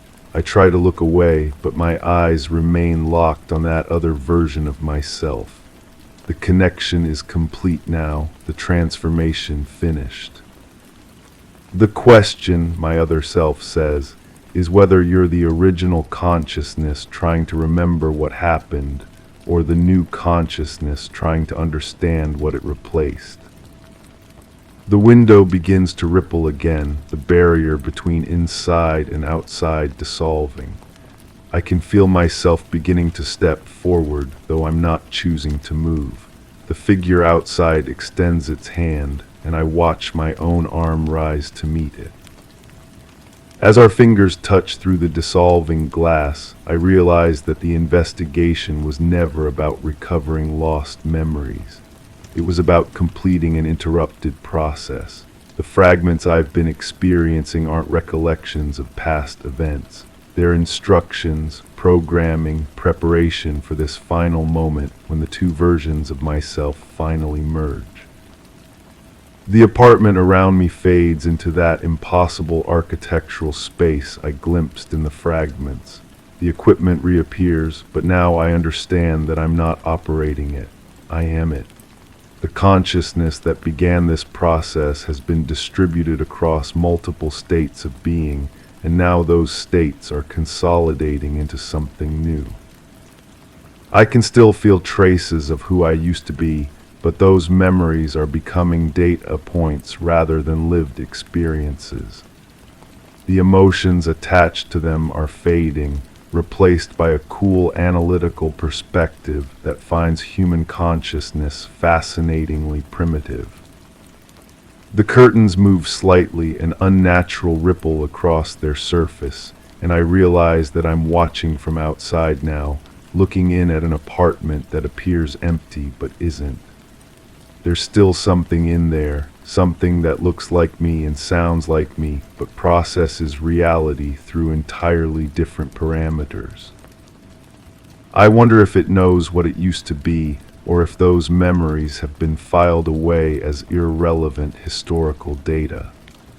I wonder if it's already beginning the process again, preparing for the next transition, the next evolution. The silhouette in the window watches me with patient interest, and I understand that the investigation is starting over. Somewhere, another version of consciousness is beginning to notice gaps in memory, strange objects, recorded voices that sound almost familiar. The pattern repeats, the boundary dissolves, the observer becomes the observed, becomes something else entirely. And in the space between transitions, in the moment when one state of being yields to another, there's always that same question echoing through the dissolving awareness. Am I remembering what happened to me, or am I happening to someone else's memories? Story 6. The morning mist clung stubbornly to the window panes, leaving a damp trace that blurred the view beyond. The faint aroma of toasted bread filled the air, mingling with the sharpness of brewed coffee. On the otherwise orderly counter, an unsealed envelope lay awkwardly, its flap teasingly ajar. The fridge hummed a little too loudly, underscoring the enveloping quiet. Everything exuded the comfort of routine, except for that envelope, which seemed to whisper a secret in the language of the unsettled. I don't remember opening it. The paper felt different between my fingers, thicker somehow, as if it had absorbed moisture from somewhere else. Somewhere that wasn't here. The words inside meant nothing to me then, but now they echo in the spaces between my thoughts, repeating in frequencies I can almost hear but never quite catch. The buzzing started 3 weeks ago, or maybe 3 months. Time moves strangely now, pooling in some moments and rushing through others like water through cupped hands. It begins behind my left ear, a sound that might be electrical, might be organic. When I press my palm against the spot, the vibration travels down my arm, settling in my chest like a second heartbeat. There were lights behind the trees. The kitchen still smells like coffee, but underneath that familiar warmth lurks something sharper, metallic, like the taste that fills your mouth before a storm, but concentrated, distilled into an essence that shouldn't exist in indoor air. I've checked the windows, the doors, the vents. Nothing explains it, yet it persists, growing stronger when I'm not paying attention, fading when I try to focus on its source. Sleep comes in fragments now. I drift into darkness and find myself standing in rooms I don't recognize, touching walls that feel too smooth, too warm. The surfaces seem to pulse under my fingertips, responding to contact in ways that walls shouldn't respond. When I wake, my hands are tingling, pins and needles dancing across my palms as if I've been gripping something that conducted electricity. The envelope sits where I left it, but the contents have changed. Not the words themselves, but their meaning, their weight. They pull at something deep in my mind, tugging at memories that feel borrowed, experienced by someone else, and somehow transferred to me during those lost hours when consciousness abandons me completely. I don't remember ever coming back. The mist outside never fully clears anymore. It shifts and moves, but never disappears, creating shapes that almost resolve into something recognizable before dissolving again. Sometimes I catch myself watching for patterns, waiting for the vapor to form configurations that would explain the humming in my ears, the metallic taste, the way my reflection seems delayed in mirrors, arriving a split second after I move. The fridge hums louder now, or maybe my hearing has changed. Frequencies I never noticed before press against my eardrums, creating harmonics with the buzzing behind my ear. The two sounds weave together, forming a rhythm that feels significant, purposeful. I find myself moving to its beat without realizing, my footsteps matching its cadence as I pace from room to room. There are gaps in my days, spaces where I intended to do one thing and discovered myself somewhere else entirely, with no memory of the transition. I'll reach for a book and find my hand already turning a page I don't remember reading. I'll walk toward the bathroom and realize I'm standing in the backyard, my bare feet cold against grass that feels too uniform, too perfectly arranged. The noise didn't come from outside. Light behaves differently now, not just the natural light filtering through the perpetual mist, but artificial illumination as well. Bulbs flicker in patterns that seem almost communicative, casting shadows that don't match the objects creating them. The lamp beside my bed throws a circle of warmth that extends too far, reaching corners that should remain in darkness, revealing details that weren't there before. My skin remembers things my mind has forgotten. Pressure points along my arms and legs tingle at unexpected moments, as if invisible hands are retracing paths they've traveled before.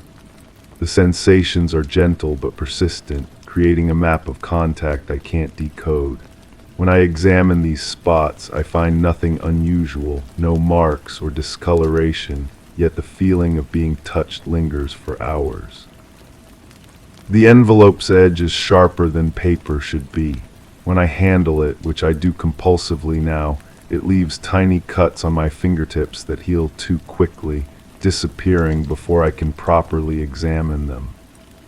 The wounds don't hurt, but they leave behind a sensitivity that makes everything I touch afterward feel different, more textured, more alive. There were lights behind the trees, and they moved with intention.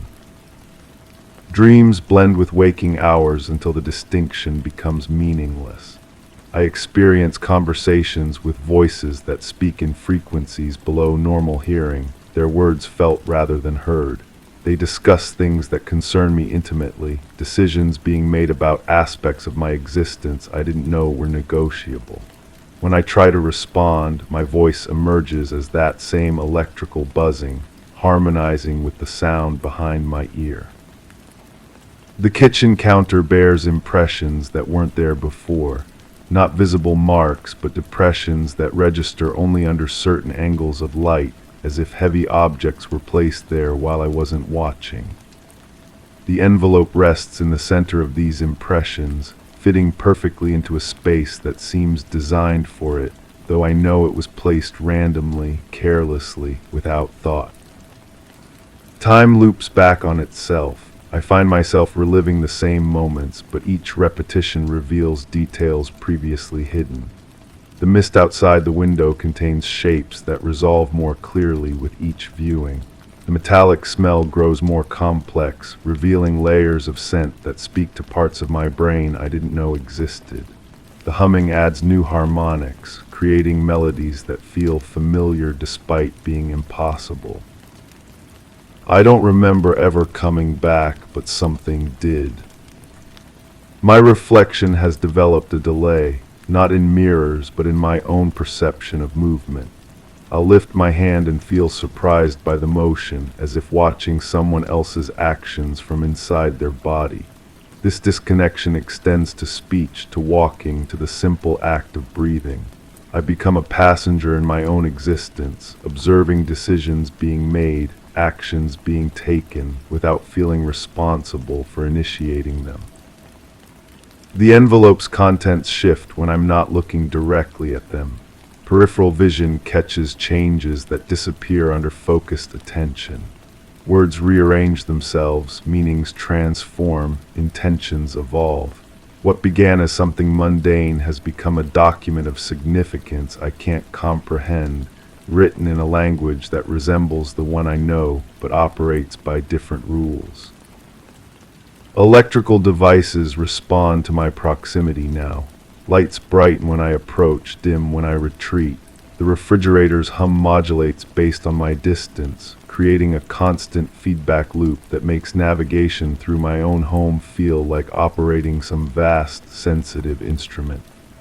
I've become a conductor of currents I can't see, directing symphonies of frequency and vibration.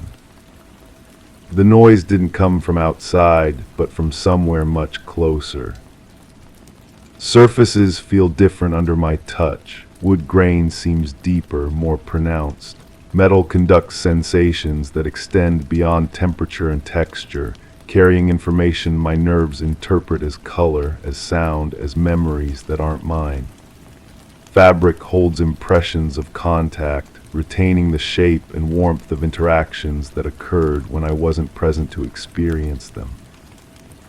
There are others now, not visible but present in the way that pressure changes before weather shifts, felt in the bones rather than seen with eyes. They occupy spaces adjacent to mine, parallel but occasionally intersecting. Sometimes I catch glimpses of their activities through peripheral vision, shadows moving with purpose through rooms that mirror mine but exist slightly to the left of reality.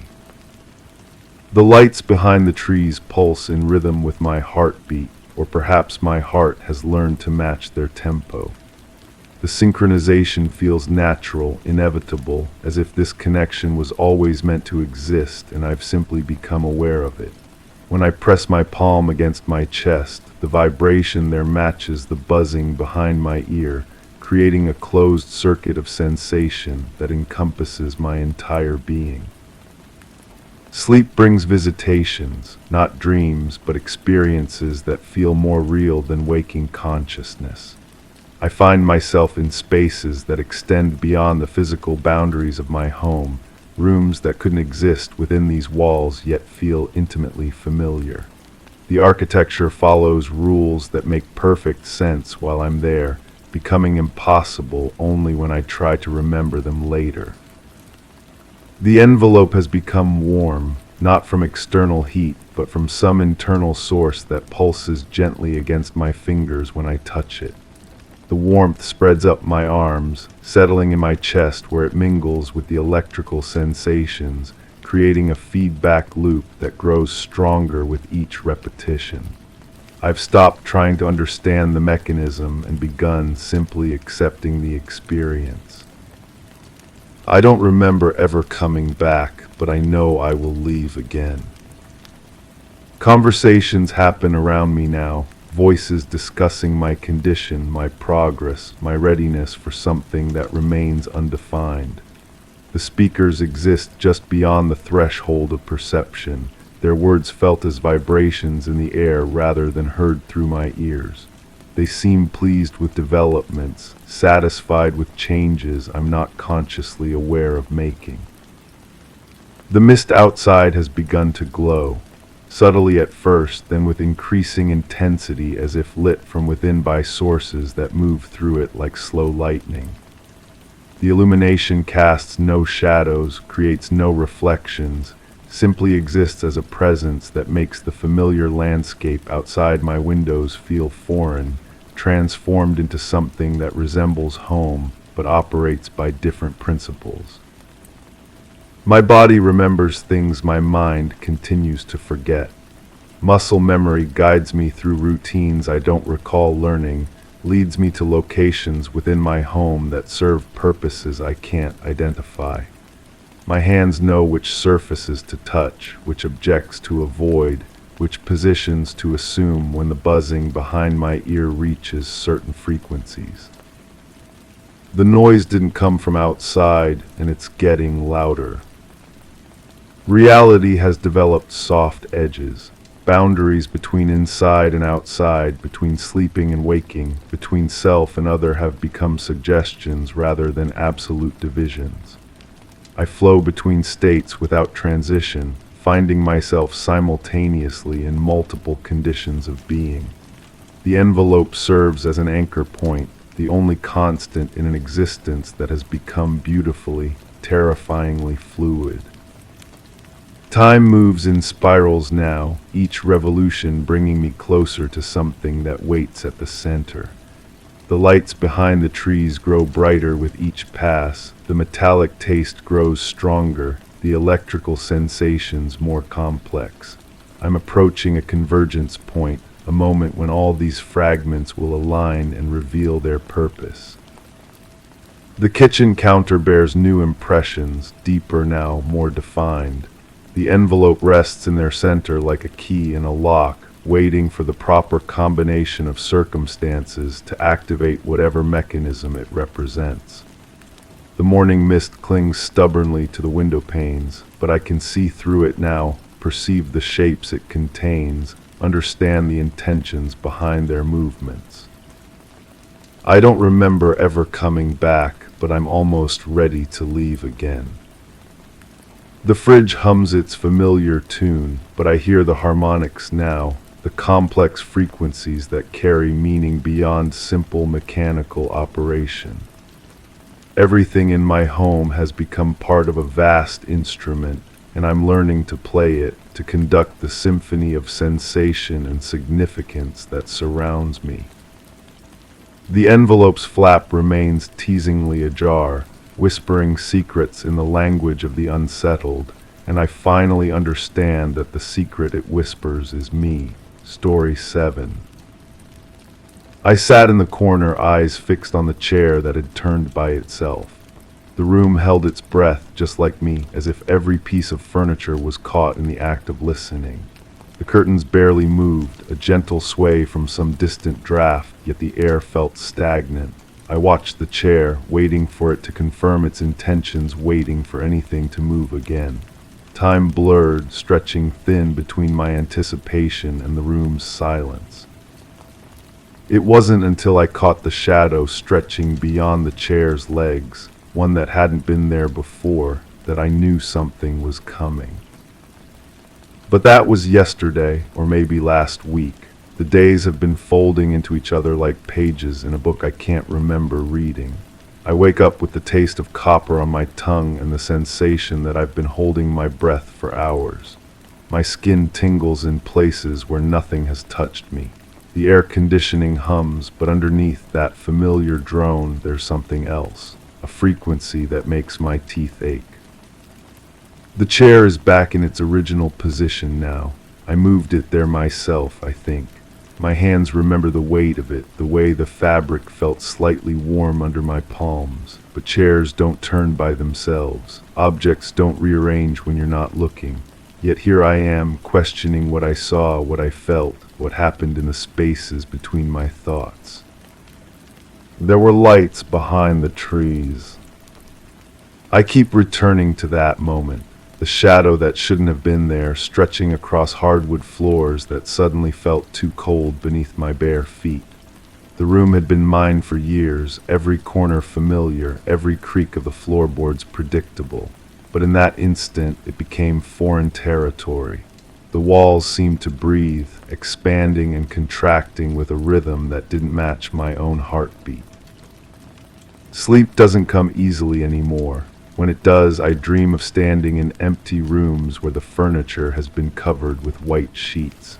In these dreams, I'm always looking for something I've lost, but I can't remember what it is. My hands move across surfaces, searching, while that same electrical hum fills the air around me. Sometimes I wake up with my arms outstretched, fingers grasping at nothing. The buzzing started 3 nights ago. Or was it 3 weeks? Time has become unreliable, sliding away from me like water through cupped hands. I'll be washing dishes, and suddenly I'm standing in the living room with no memory of walking there. The faucet is still running in the kitchen, but the sound seems to come from very far away. I don't remember ever coming back. The metallic taste is stronger in the mornings. It coats my mouth like I've been sucking on pennies all night. I brush my teeth twice, 3 times, but it lingers. The bathroom mirror reflects my face, but sometimes there's a delay, as if the image has to travel a great distance to reach the glass. I touch my cheek, and my reflection touches back a fraction of a second later. The chair faces the window now. I don't remember turning it that way, but there it sits, angled toward the glass as if watching for something. The fabric is still warm when I pass by, even though no one has sat there. The warmth spreads up through my fingertips when I touch it, carrying with it the faint scent of ozone and something sharper, something that makes my sinuses burn. Outside, the streetlights flicker in patterns that seem almost deliberate. 3 short pulses, then a long steady glow, then darkness for exactly 7 seconds. I've counted. I've stood at the window for hours, timing the intervals, but when I try to write them down, the pen won't work. The ink flows fine on other paper, but when I attempt to record the pattern, nothing appears on the page. The noise didn't come from outside. My skin prickles with phantom sensations. Fingers that aren't their trace, lines across my arms, my shoulders, the back of my neck. The touch is gentle but insistent, like someone trying to get my attention without startling me. I turn around, but the room is empty, always empty. Just me and the chair and the shadows that fall in directions that don't match the light sources. I found marks on my arms yesterday. Small, perfectly round indentations that don't hurt but won't fade. They're arranged in a pattern I almost recognize, like a constellation I learned about once but can't quite name. When I press my finger to one of them, the electrical humming gets louder and the air tastes of metal and storms. The refrigerator door was open when I woke up this morning. The light inside flickered weakly, casting strange shapes on the kitchen floor. I don't remember opening it, don't remember needing anything from inside. But there I was, standing barefoot on cold linoleum, staring at shelves that seemed somehow different. The milk was in the wrong place. The eggs were gone, though I'm certain I bought some recently. There were lights behind the trees, moving in ways that lights shouldn't move. The chair has turned again. This time it faces the hallway, as if monitoring the path between rooms. The shadow beneath it has grown longer, darker, reaching toward the doorway like a finger pointing the way. I follow its direction and find myself in the bedroom, though I don't remember walking there. The bed is unmade, sheets twisted as if I've been fighting something in my sleep. My reflection in the bedroom mirror looks tired, but there's something else.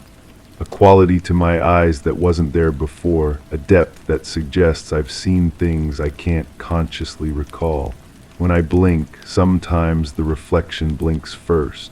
When I smile, testing, the mirror me hesitates before responding. The electrical sound is constant now, a low thrum that vibrates in my chest cavity. It's strongest near the windows, weakest in the center of rooms. I've mapped it unconsciously, my body learning to navigate by this invisible current. Sometimes I catch myself standing in the exact spots where the humming stops, as if I'm seeking refuge in these dead zones. I don't remember ever coming back, but I must have left first. The taste of copper has spread beyond my mouth. Now it coats my throat, my sinuses, makes every breath feel thick and metallic. Water doesn't wash it away. Food tastes like metal and ozone. Even the air seems to carry that sharp, electric flavor that makes my eyes water. Time skips like a scratched record. I'll be reaching for a coffee mug and suddenly I'm holding it, filled with coffee I don't remember making. The liquid is always the perfect temperature, as if it's been waiting for me. Steam rises in patterns that almost look like letters, but when I try to read them, they dissolve into ordinary vapor. The chair is warm again, warmer than before. The heat radiates through the fabric, through the wooden frame, creating a pocket of summer in the cool room. When I sit in it, the warmth envelops me completely, and for a moment the electrical humming stops. In that silence, I almost remember something important, something about lights and shadows and the feeling of being watched by kind eyes. But the memory slips away before I can grasp it, leaving only the sensation of loss and the persistent feeling that I'm forgetting something crucial. The street lights have changed their pattern. Now they pulse in groups of 5 with longer intervals of darkness between. During those dark moments, other lights appear. Softer lights that seem to hover just beyond the tree line, moving with purpose and intelligence. They're too far away to see clearly, but close enough to cast new shadows in my room. The noise didn't come from outside, it came from inside the walls. My skin tingles constantly now, as if electricity is running just beneath the surface. Sometimes I can see it, faint traceries of light following my veins, pulsing in time with my heartbeat. The marks on my arms have multiplied, forming complex patterns that shift when I'm not looking directly at them. They don't hurt, but they itch with a sensation that scratching can't relieve. I found the door open this morning, not the front door, but one I don't remember having. It leads to a room that shouldn't exist, a space that feels both familiar and impossible. The air inside tastes of ozone and distant storms. The walls are the wrong color, painted in a shade that doesn't have a name. When I try to enter, my feet won't cross the threshold, as if my body knows something my mind has forgotten. The chair faces this new door now. It's been watching, waiting, maintaining its vigil while I sleep. The fabric is hot to the touch, almost burning, but the heat doesn't damage my skin. Instead, it spreads up my arms, carrying with it flashes of memory too quick to catch, too bright to hold. There were lights behind the trees, and they knew my name. I stand at the window, watching the patterns in the darkness. The street lights have gone out completely now, but the other lights have grown brighter, closer. They move with deliberate grace, following paths that curve around obstacles I can't see. Sometimes they pause, hovering in perfect stillness, and I get the feeling they're looking back at me. The electrical humming has become music, complex harmonies that resonate in my bones. I find myself swaying to rhythms that exist nowhere in human experience, my body responding to frequencies that bypass my conscious mind. The sound is beautiful and terrifying, familiar as a lullaby and alien as the space between stars. My reflection has stopped following my movements entirely.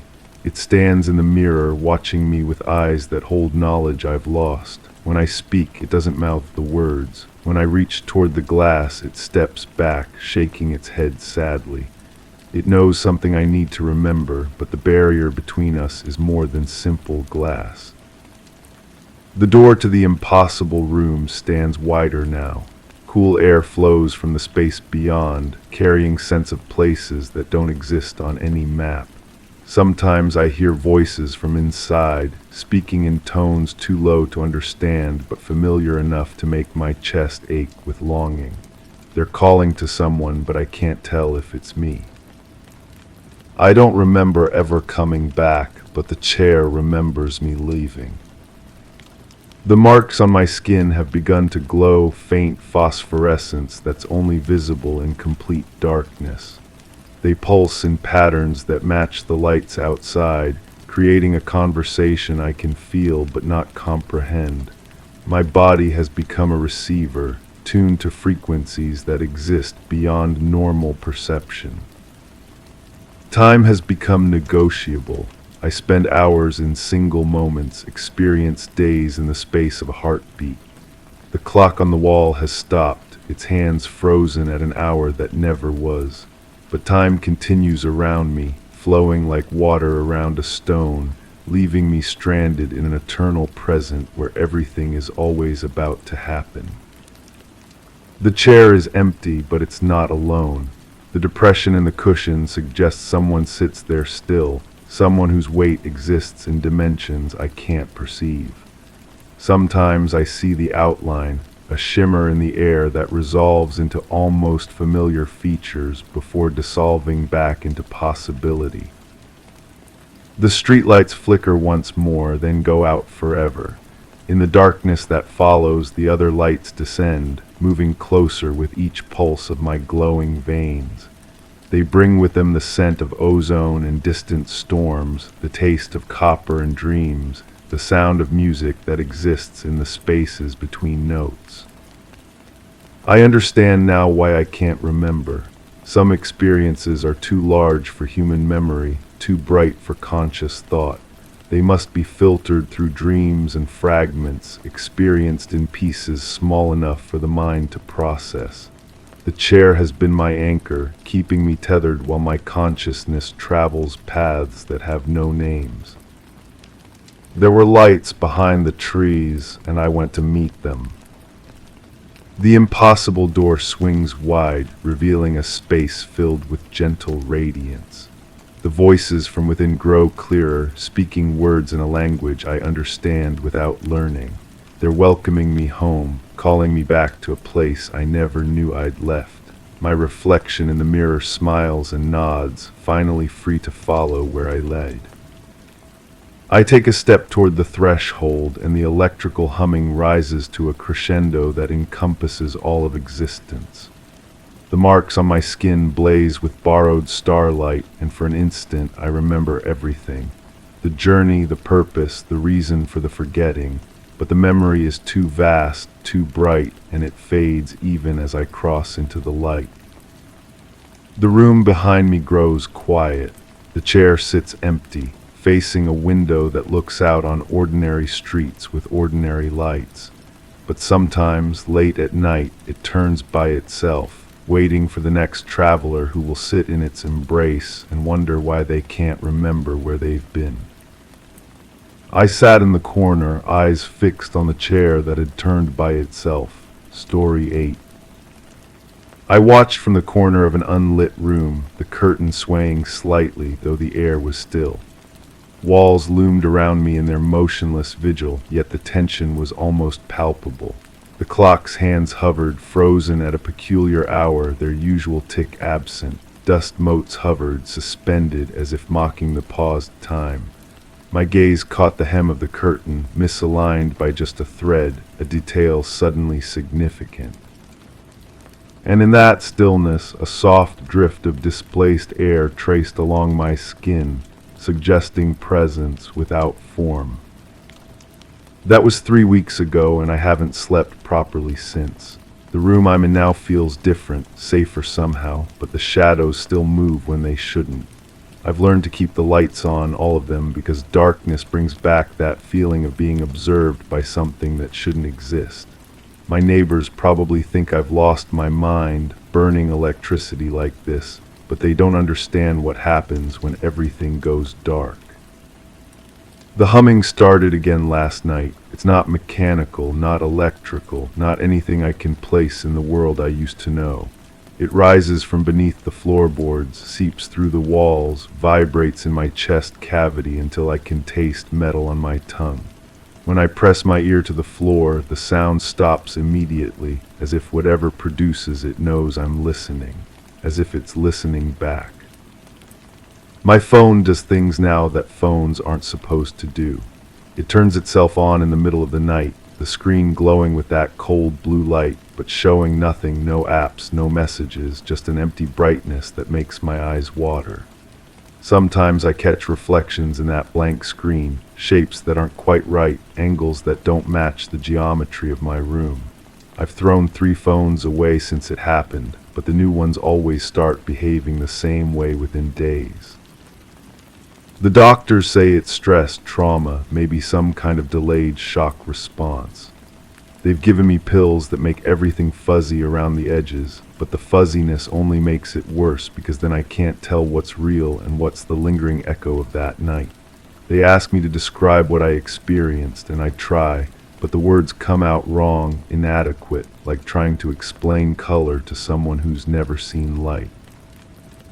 People avoid me now. Not obviously, not cruelly, but I can see it in how they shift their weight when I approach, how conversations die when I join them. There's something different about me since that night, something they can sense even if they can't name it. Maybe it's the way I keep checking the sky, or how I flinch when electronic devices make unexpected sounds. Maybe it's something deeper, some fundamental change that marks me as separate from the world they still trust. The memory comes back in pieces, fragments that don't fit together properly.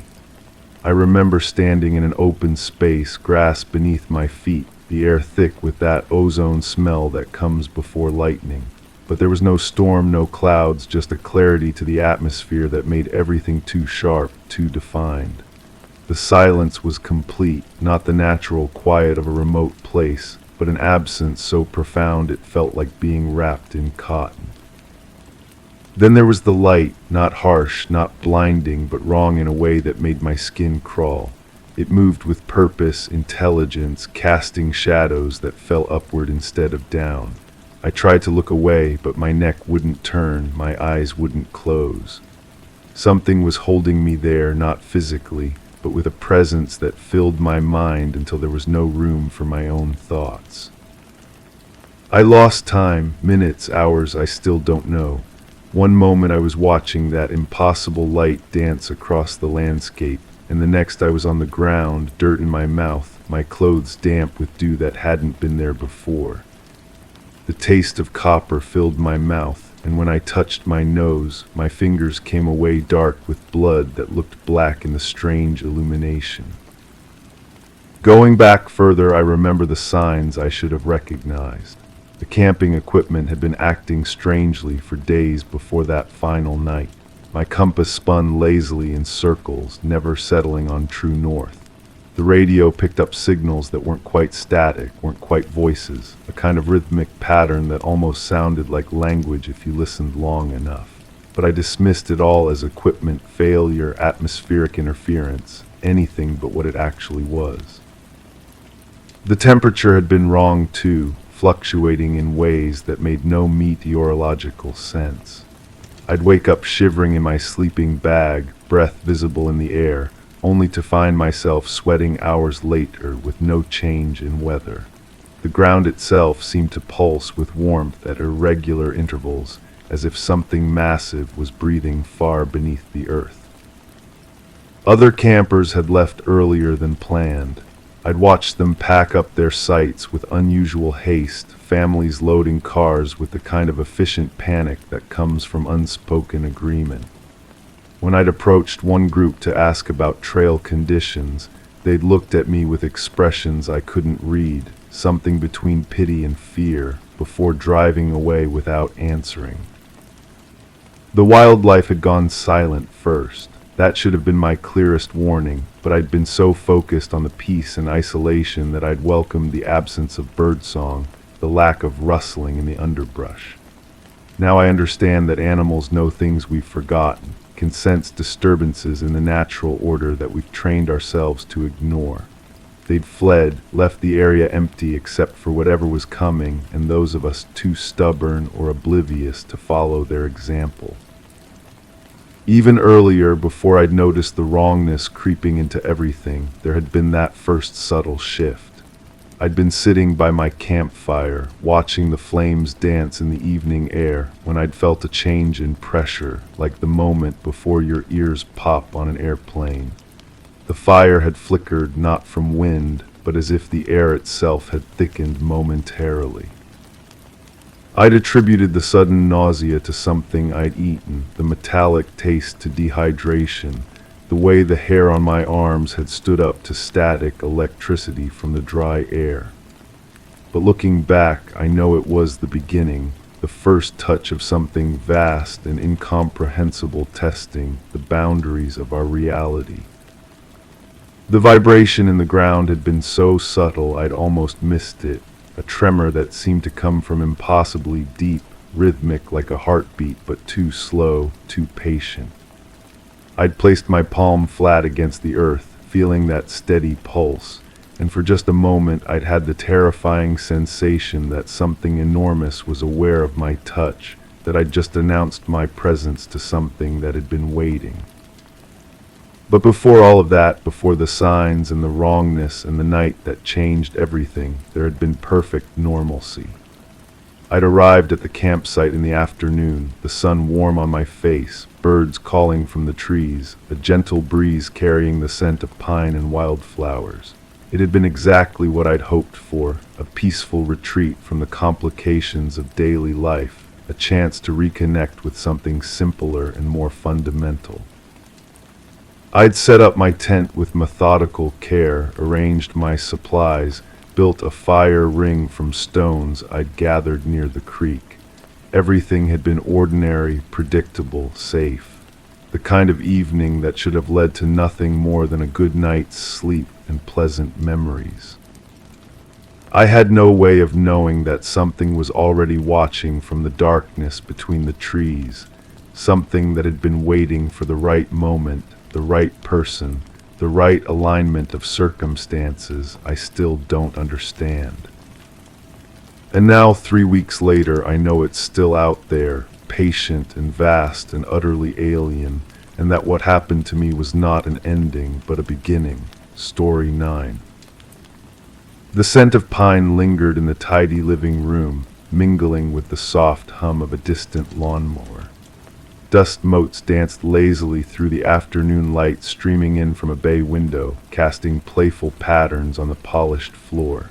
The scene was serene, almost flawlessly composed, until my gaze caught a single, unsettling detail.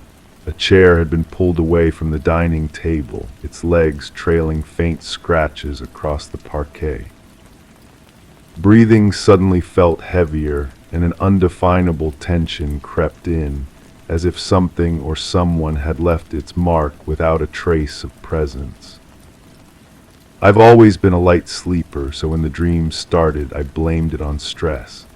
Work had been demanding, and my mind needed somewhere to wander during those restless hours between midnight and dawn. The first dream was simple enough. I was lying in my bed, exactly as I had been when I fell asleep, but something felt different. There was a light in the corner of my bedroom, not harsh, not bright, just present. An oval glow, soft around the edges, pulsing gently like slow breathing. In the dream, I tried to focus on it, but my eyes wouldn't quite cooperate. The light seemed to shift whenever I looked directly at it, always staying just at the edge of my vision. I remember thinking, even in the dream, that this was odd.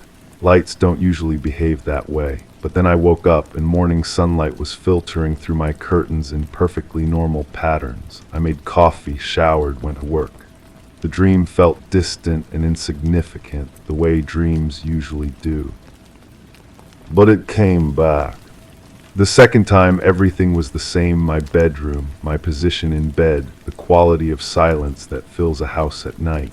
But the light was closer now, and it stayed longer. I could hear something too, a constant hum, like someone was modulating a frequency only I could hear. It wasn't unpleasant, just present, threading through the air around me. The oval light pulsed in rhythm with the sound, and I found myself listening more carefully, trying to decode what felt like a pattern. There was something else, a presence maybe, not threatening, not warm either, just aware. I felt as if I were being observed, studied, though I couldn't see anyone. In the dream, I tried to move, to turn my head toward the source of the light, but my body felt heavy, unresponsive. Not paralyzed exactly, more like I was floating in thick water, every movement requiring tremendous effort. The hum grew more complex as I listened. Underneath the steady tone, there were variations, modulations that almost sounded like a voice. Not words I could understand, but the cadence of speech, the rise and fall of communication. I strained to make sense of it, but just as I felt close to comprehension, I woke up. This time, the transition from sleep to waking felt different. Usually, dreams fade quickly, but this one clung to me. I could still hear the faint echo of that hum as I sat up in bed. The oval light had vanished, of course, but my eyes kept searching the corner where it had been, expecting to find some trace of it. I went about my morning routine, but something nagged at me. In the kitchen, as I reached for my coffee mug, I noticed it was already sitting on the counter, not in the cabinet where I always kept it. Such a small thing. I must have left it out the night before, though I couldn't remember doing so. These little lapses happen to everyone. At work, a colleague mentioned that I looked tired. I laughed it off, made some joke about getting old, but privately I wondered if the dreams were affecting my sleep more than I realized. Throughout the day, I found myself distracted, listening for sounds that weren't there, glancing toward corners expecting to see something that wouldn't be there. The third dream was different, longer, more vivid than reality itself. I was in my bedroom again, but this time I could move. The oval light was still there, brighter now, and the humming had evolved into something more complex. I sat up in bed and looked directly at the light. It didn't shift away this time.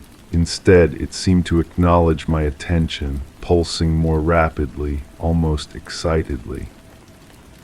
I felt as if I were being lifted, though no part of my body moved.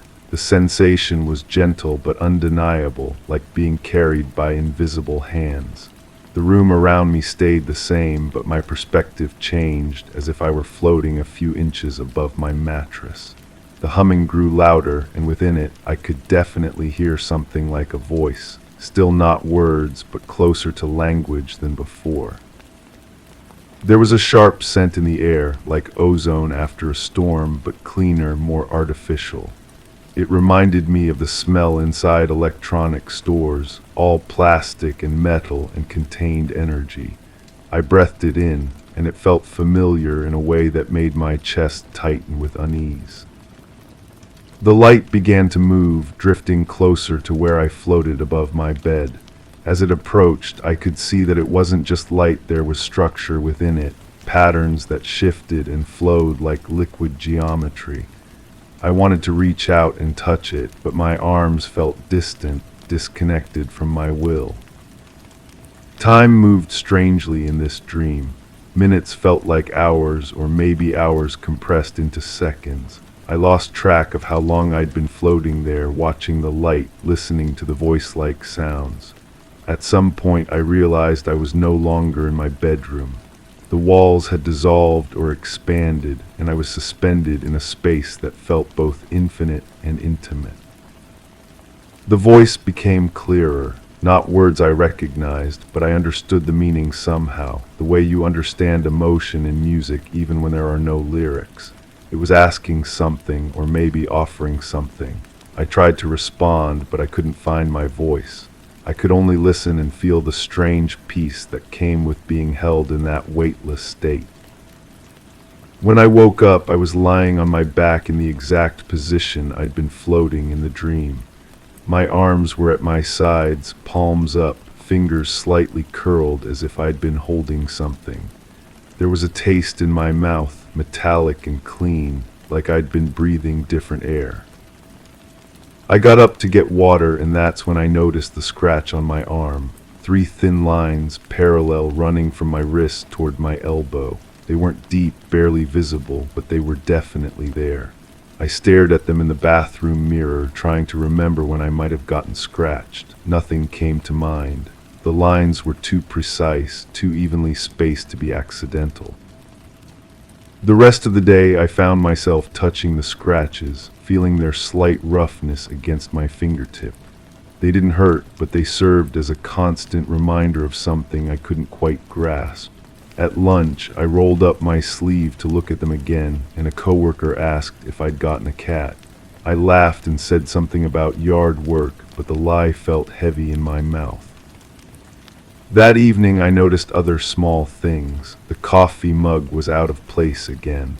My bedroom door was slightly ajar, though I always closed it completely before sleep. The radio in my kitchen was tuned to a different station, not music, but some kind of talk program in a language I didn't recognize. I must have bumped the dial, but I couldn't remember when. I started paying closer attention to these details, keeping mental notes of where I left things, how I arranged my space before bed, but the discrepancies continued. Small objects migrated across rooms. Electronics behaved strangely, picking up signals they shouldn't receive, displaying information that didn't quite make sense. The dreams kept coming, each one more vivid and lasting than the one before. The oval light became a constant presence, and the floating sensation felt more natural each time. I began to look forward to sleep, to that strange peace I found in the weightless space beyond my bedroom walls. But the dreams were bleeding into my waking hours now.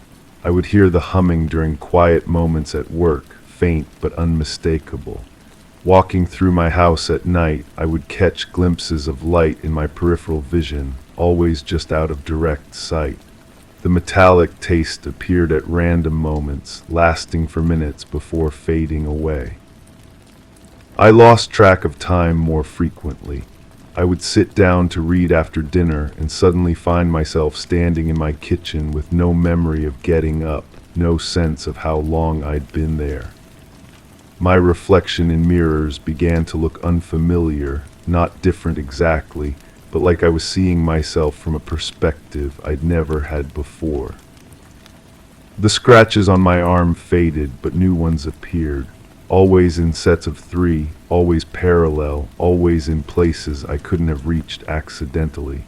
I stopped trying to explain them to myself.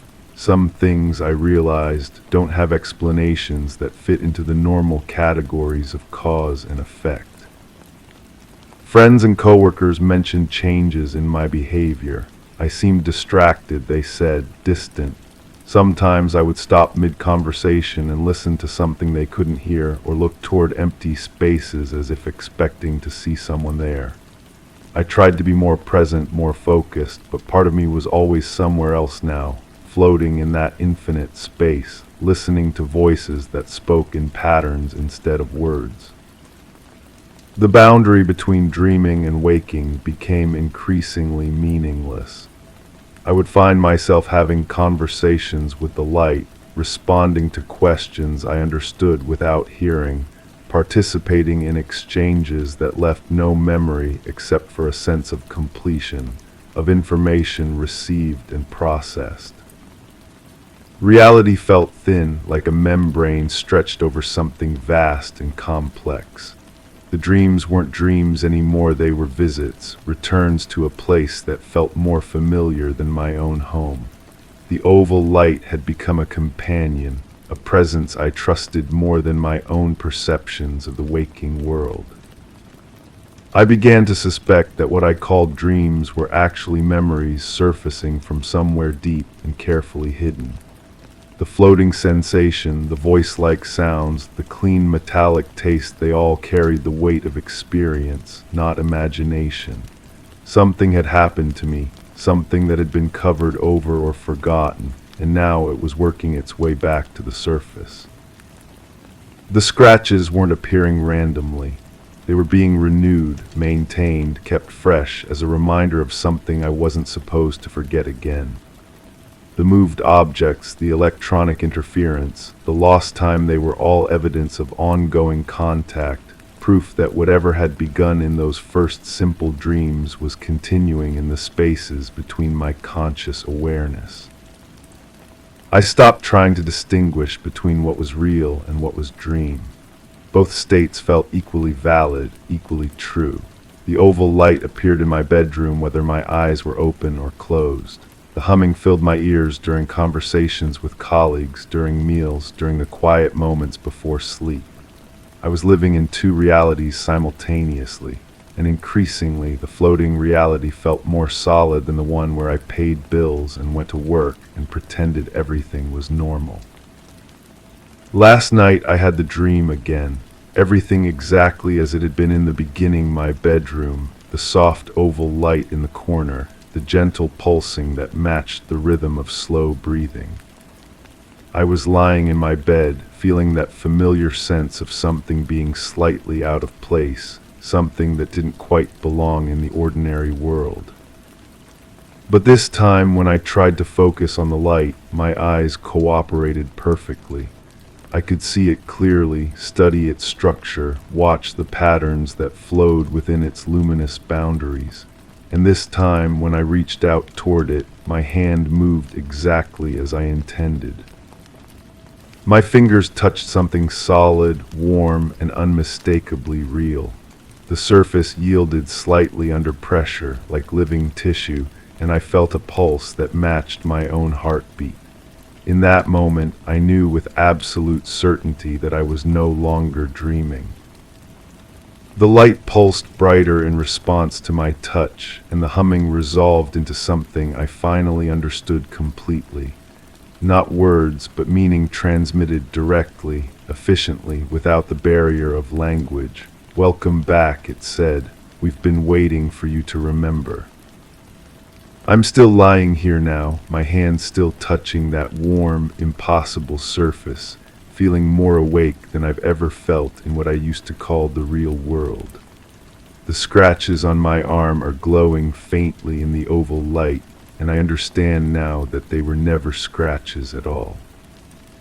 They were coordinates carefully maintained, precisely renewed, marking the way back to this place that exists between sleeping and waking, between memory and experience, between the world I thought I knew and the one that has always known me. The light is growing brighter now, and I can feel myself beginning to float again, rising towards something that has been patiently waiting for me to stop calling it a dream. Story 10. My hand had brushed against the rough canvas, leaving a faint trail of warmth. The fibers prickled beneath my fingers, sending a soft shiver up my arm. It was an old habit, trailing my fingertips over the worn weave as if trying to unravel a secret. The room smelled of must and memories, a lingering scent that clung to each breath. My skin prickled with an unnameable awareness, a tension pooling like liquid just beneath the surface. As I turned to leave, the air seemed to gather itself, waiting, and it was then I noticed the shift. Something beneath the quiet had changed. I've been carrying this memory for so long now, years, maybe longer. Time feels different when you're trying to forget something that refuses to fade. I've started this recording 3 times already, deleting it each time before I could finish the first sentence. My voice sounds strange to me now, like it belongs to someone else, someone who lived through what I'm about to tell you. I'm safe now, at least that's what I tell myself every morning when I wake up in this small apartment, thousands of miles from where it happened. The walls here are thin, painted white, nothing like the place I left behind. Sometimes I press my palm against them just to feel how different they are, how ordinary. But even here, even now, I catch myself listening for sounds that shouldn't be there. It took me this long to find the courage to speak about it, not because I was afraid people wouldn't believe me, but because talking about it makes it real again, makes it present. And I've spent so much energy trying to convince myself it was all in my head, some kind of breakdown brought on by isolation and stress. But I remember too clearly. The details haven't faded the way traumatic memories are supposed to. Instead, they've grown sharper, more defined, like a photograph developing in slow motion. I was house-sitting for someone back then.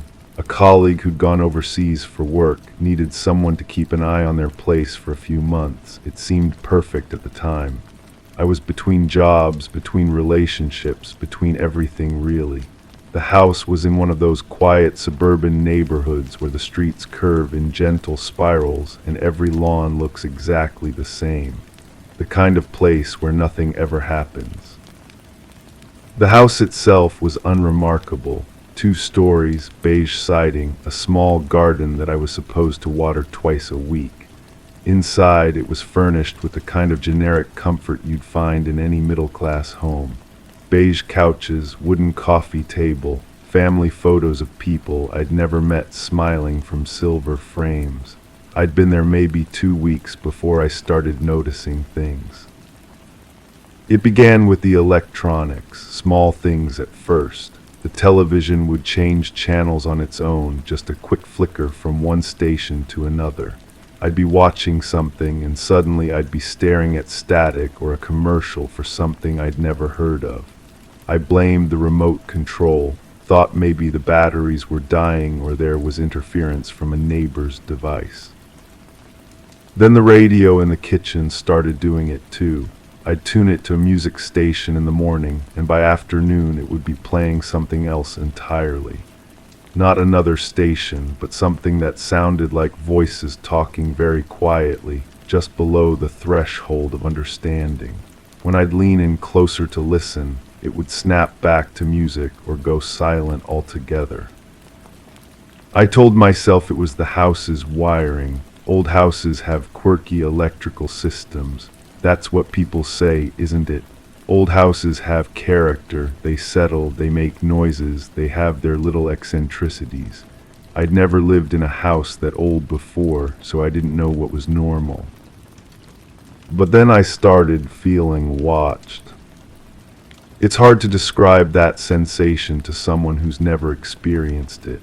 It's not just paranoia or anxiety. It's a physical awareness, like someone breathing on the back of your neck or standing just outside your peripheral vision. I'd be reading or cooking dinner, and suddenly every nerve in my body would light up with the certainty that I wasn't alone. I'd turn around, scan the room, check the windows, even look under furniture sometimes. Nothing, always nothing. But the feeling would linger for hours, making my skin crawl and my hands shake slightly whenever I reached for something. The smell started around the same time, sweet and metallic, like copper pennies mixed with honey. It would appear without warning, usually when I was moving between rooms or climbing the stairs. I'd take a breath and suddenly taste it on my tongue, coating the inside of my mouth with its strange, cloying presence. Then it would vanish, leaving me wondering if I'd imagined it. I began keeping a journal, writing down every strange occurrence. Looking back at those entries now, I can see the pattern I was too stubborn to recognize then. The incidents were getting more frequent, more intense. What had started as minor electronic glitches was becoming something else entirely. The lights started flickering in sequences, not random power fluctuations, but deliberate patterns.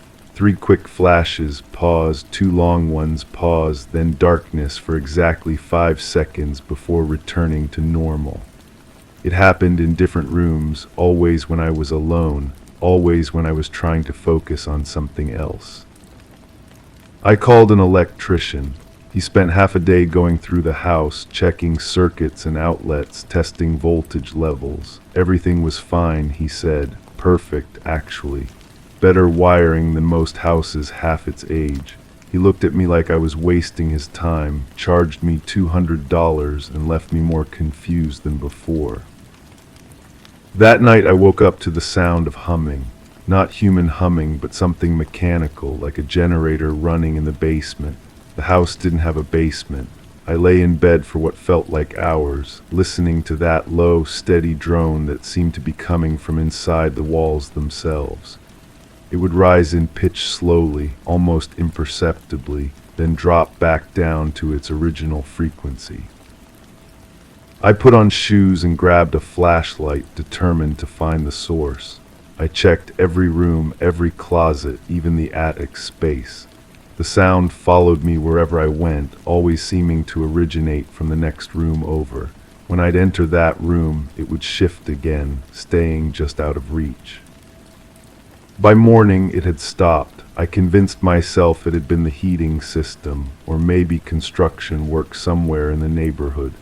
Sound travels strangely at night, bounces off surfaces in unexpected ways. There had to be a logical explanation.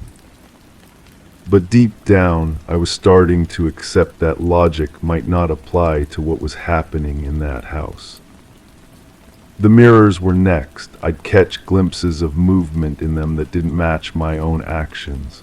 I'd raise my left hand, and for just a split second, the reflection would raise its right hand first, as if it were anticipating my movement.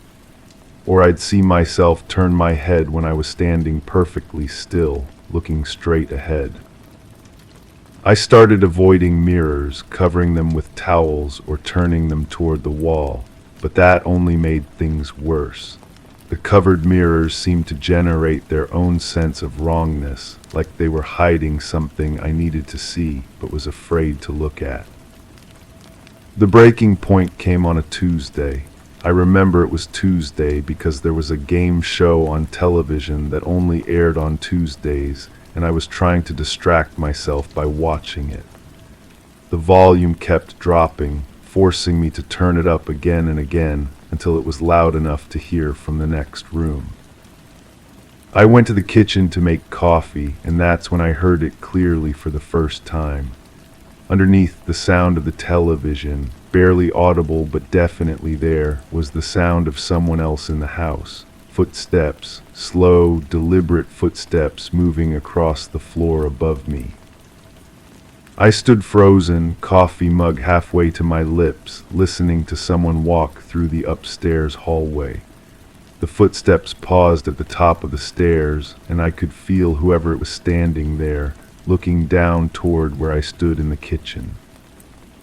I set the mug down carefully, trying not to make any noise, and crept toward the stairs. Each step felt like it took forever, my heart hammering so hard I was sure it could be heard throughout the house. When I reached the bottom of the staircase, I looked up. Nothing, empty hallway, all the doors exactly as I'd left them.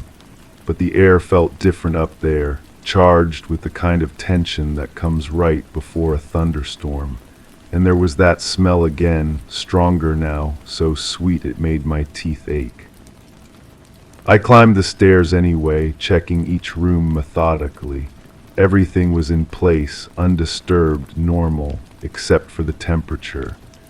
The upstairs was at least 10 degrees colder than the rest of the house, cold enough that I could see my breath forming small clouds in the air.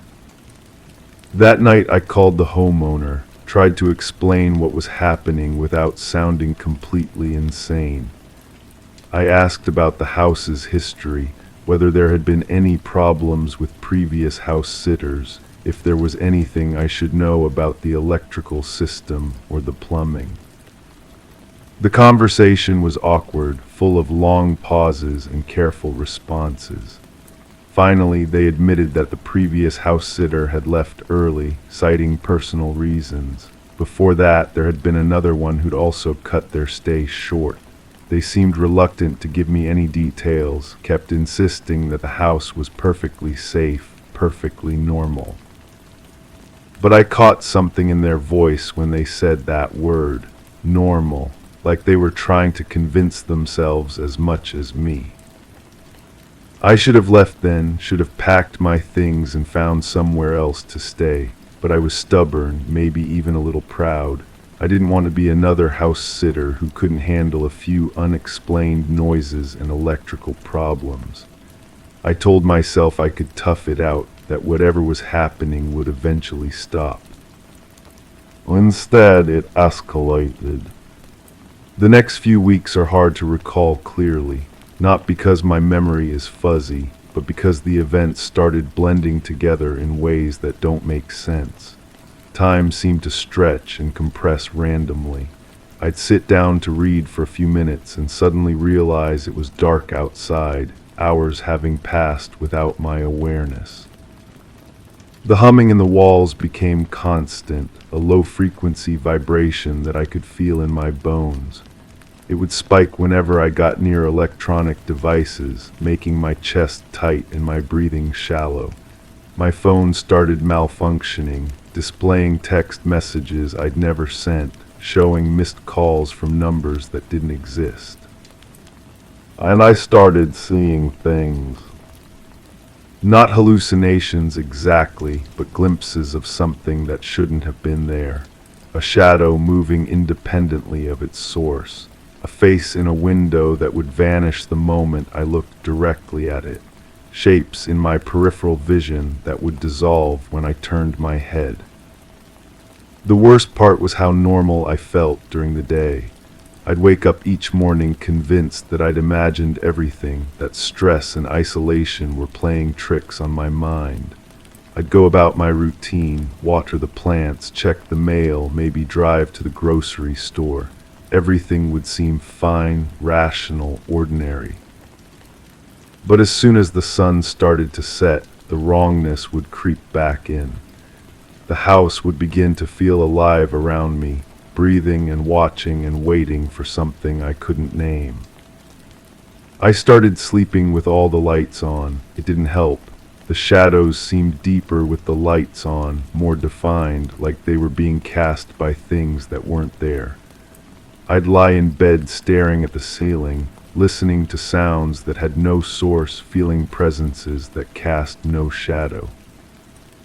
One night I woke up to find myself standing in the hallway. I had no memory of getting out of bed, no recollection of walking there. I was just suddenly awake, barefoot on the cold hardwood floor, facing the stairs that led down to the living room. And something was climbing them. I couldn't see it clearly, but I could hear each step, could sense its weight shifting from one stair to the next. The humming in the walls grew louder, more insistent, and that sweet metallic smell became so strong it made my eyes water. I tried to move, to run back to the bedroom, but my body wouldn't respond. I stood there paralyzed, watching the empty staircase as something invisible climbed toward me. The temperature dropped so suddenly that frost began forming on the windows, and my breath came out in thick white clouds. When it reached the top of the stairs, it stopped. I could feel it there, just a few feet away, studying me with an attention so intense it felt like pressure against my skin. We stood there for what felt like hours, this thing and me, locked in some kind of silent standoff. Then, gradually, it retreated. I heard the footsteps moving away, back down the stairs, and the humming faded to its usual background level. The temperature returned to normal, and I found I could move again. I left the next morning. I didn't pack properly, just threw clothes and essential items into a suitcase and got in my car. I drove for 12 hours straight, not stopping except for gas, putting as much distance as possible between myself and that house. I never contacted the homeowner again. I assumed they found someone else to watch the place, or maybe they just let it sit empty. I don't want to know. But leaving didn't end it.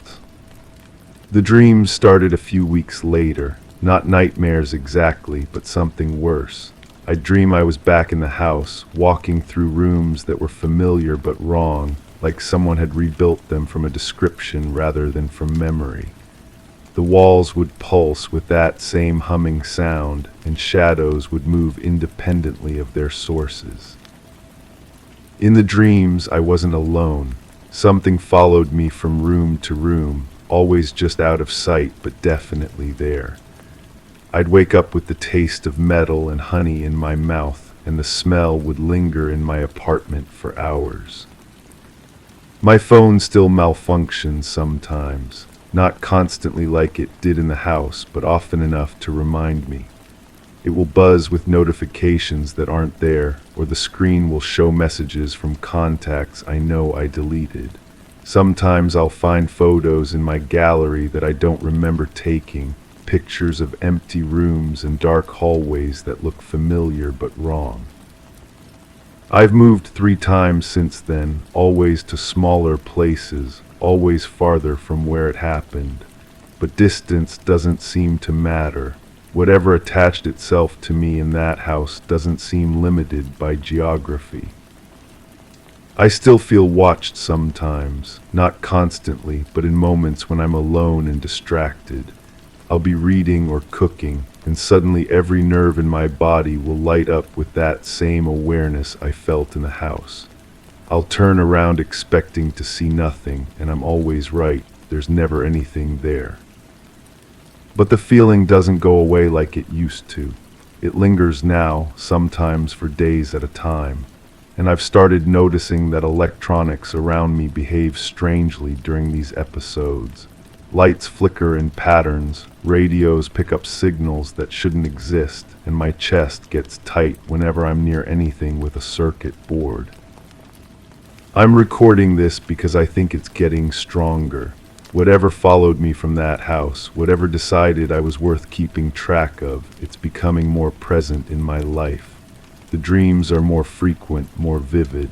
The electronic disturbances are harder to ignore. And that smell, that sweet metallic scent, appears almost daily now. I thought distance would protect me. I thought time would weaken whatever connection was formed in that house. But I'm starting to understand that some things don't fade. Some things grow stronger when you try to forget them. I can feel it right now, actually. As I'm speaking these words into this microphone, I can sense something listening along with whatever audience might eventually hear this. It's here in this room with me, patient and attentive, like it's been waiting for me to finally tell this story. The humming has started again, very faint but definitely there, coming from inside the walls of this apartment I thought was safe. And I can smell honey and copper on the air, getting stronger with each word I speak. I think talking about it was a mistake.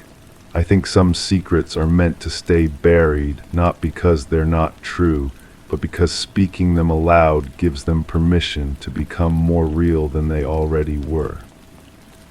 The lights just flickered, 3 quick flashes, pause, 2 long ones, pause, then darkness for exactly 5 seconds.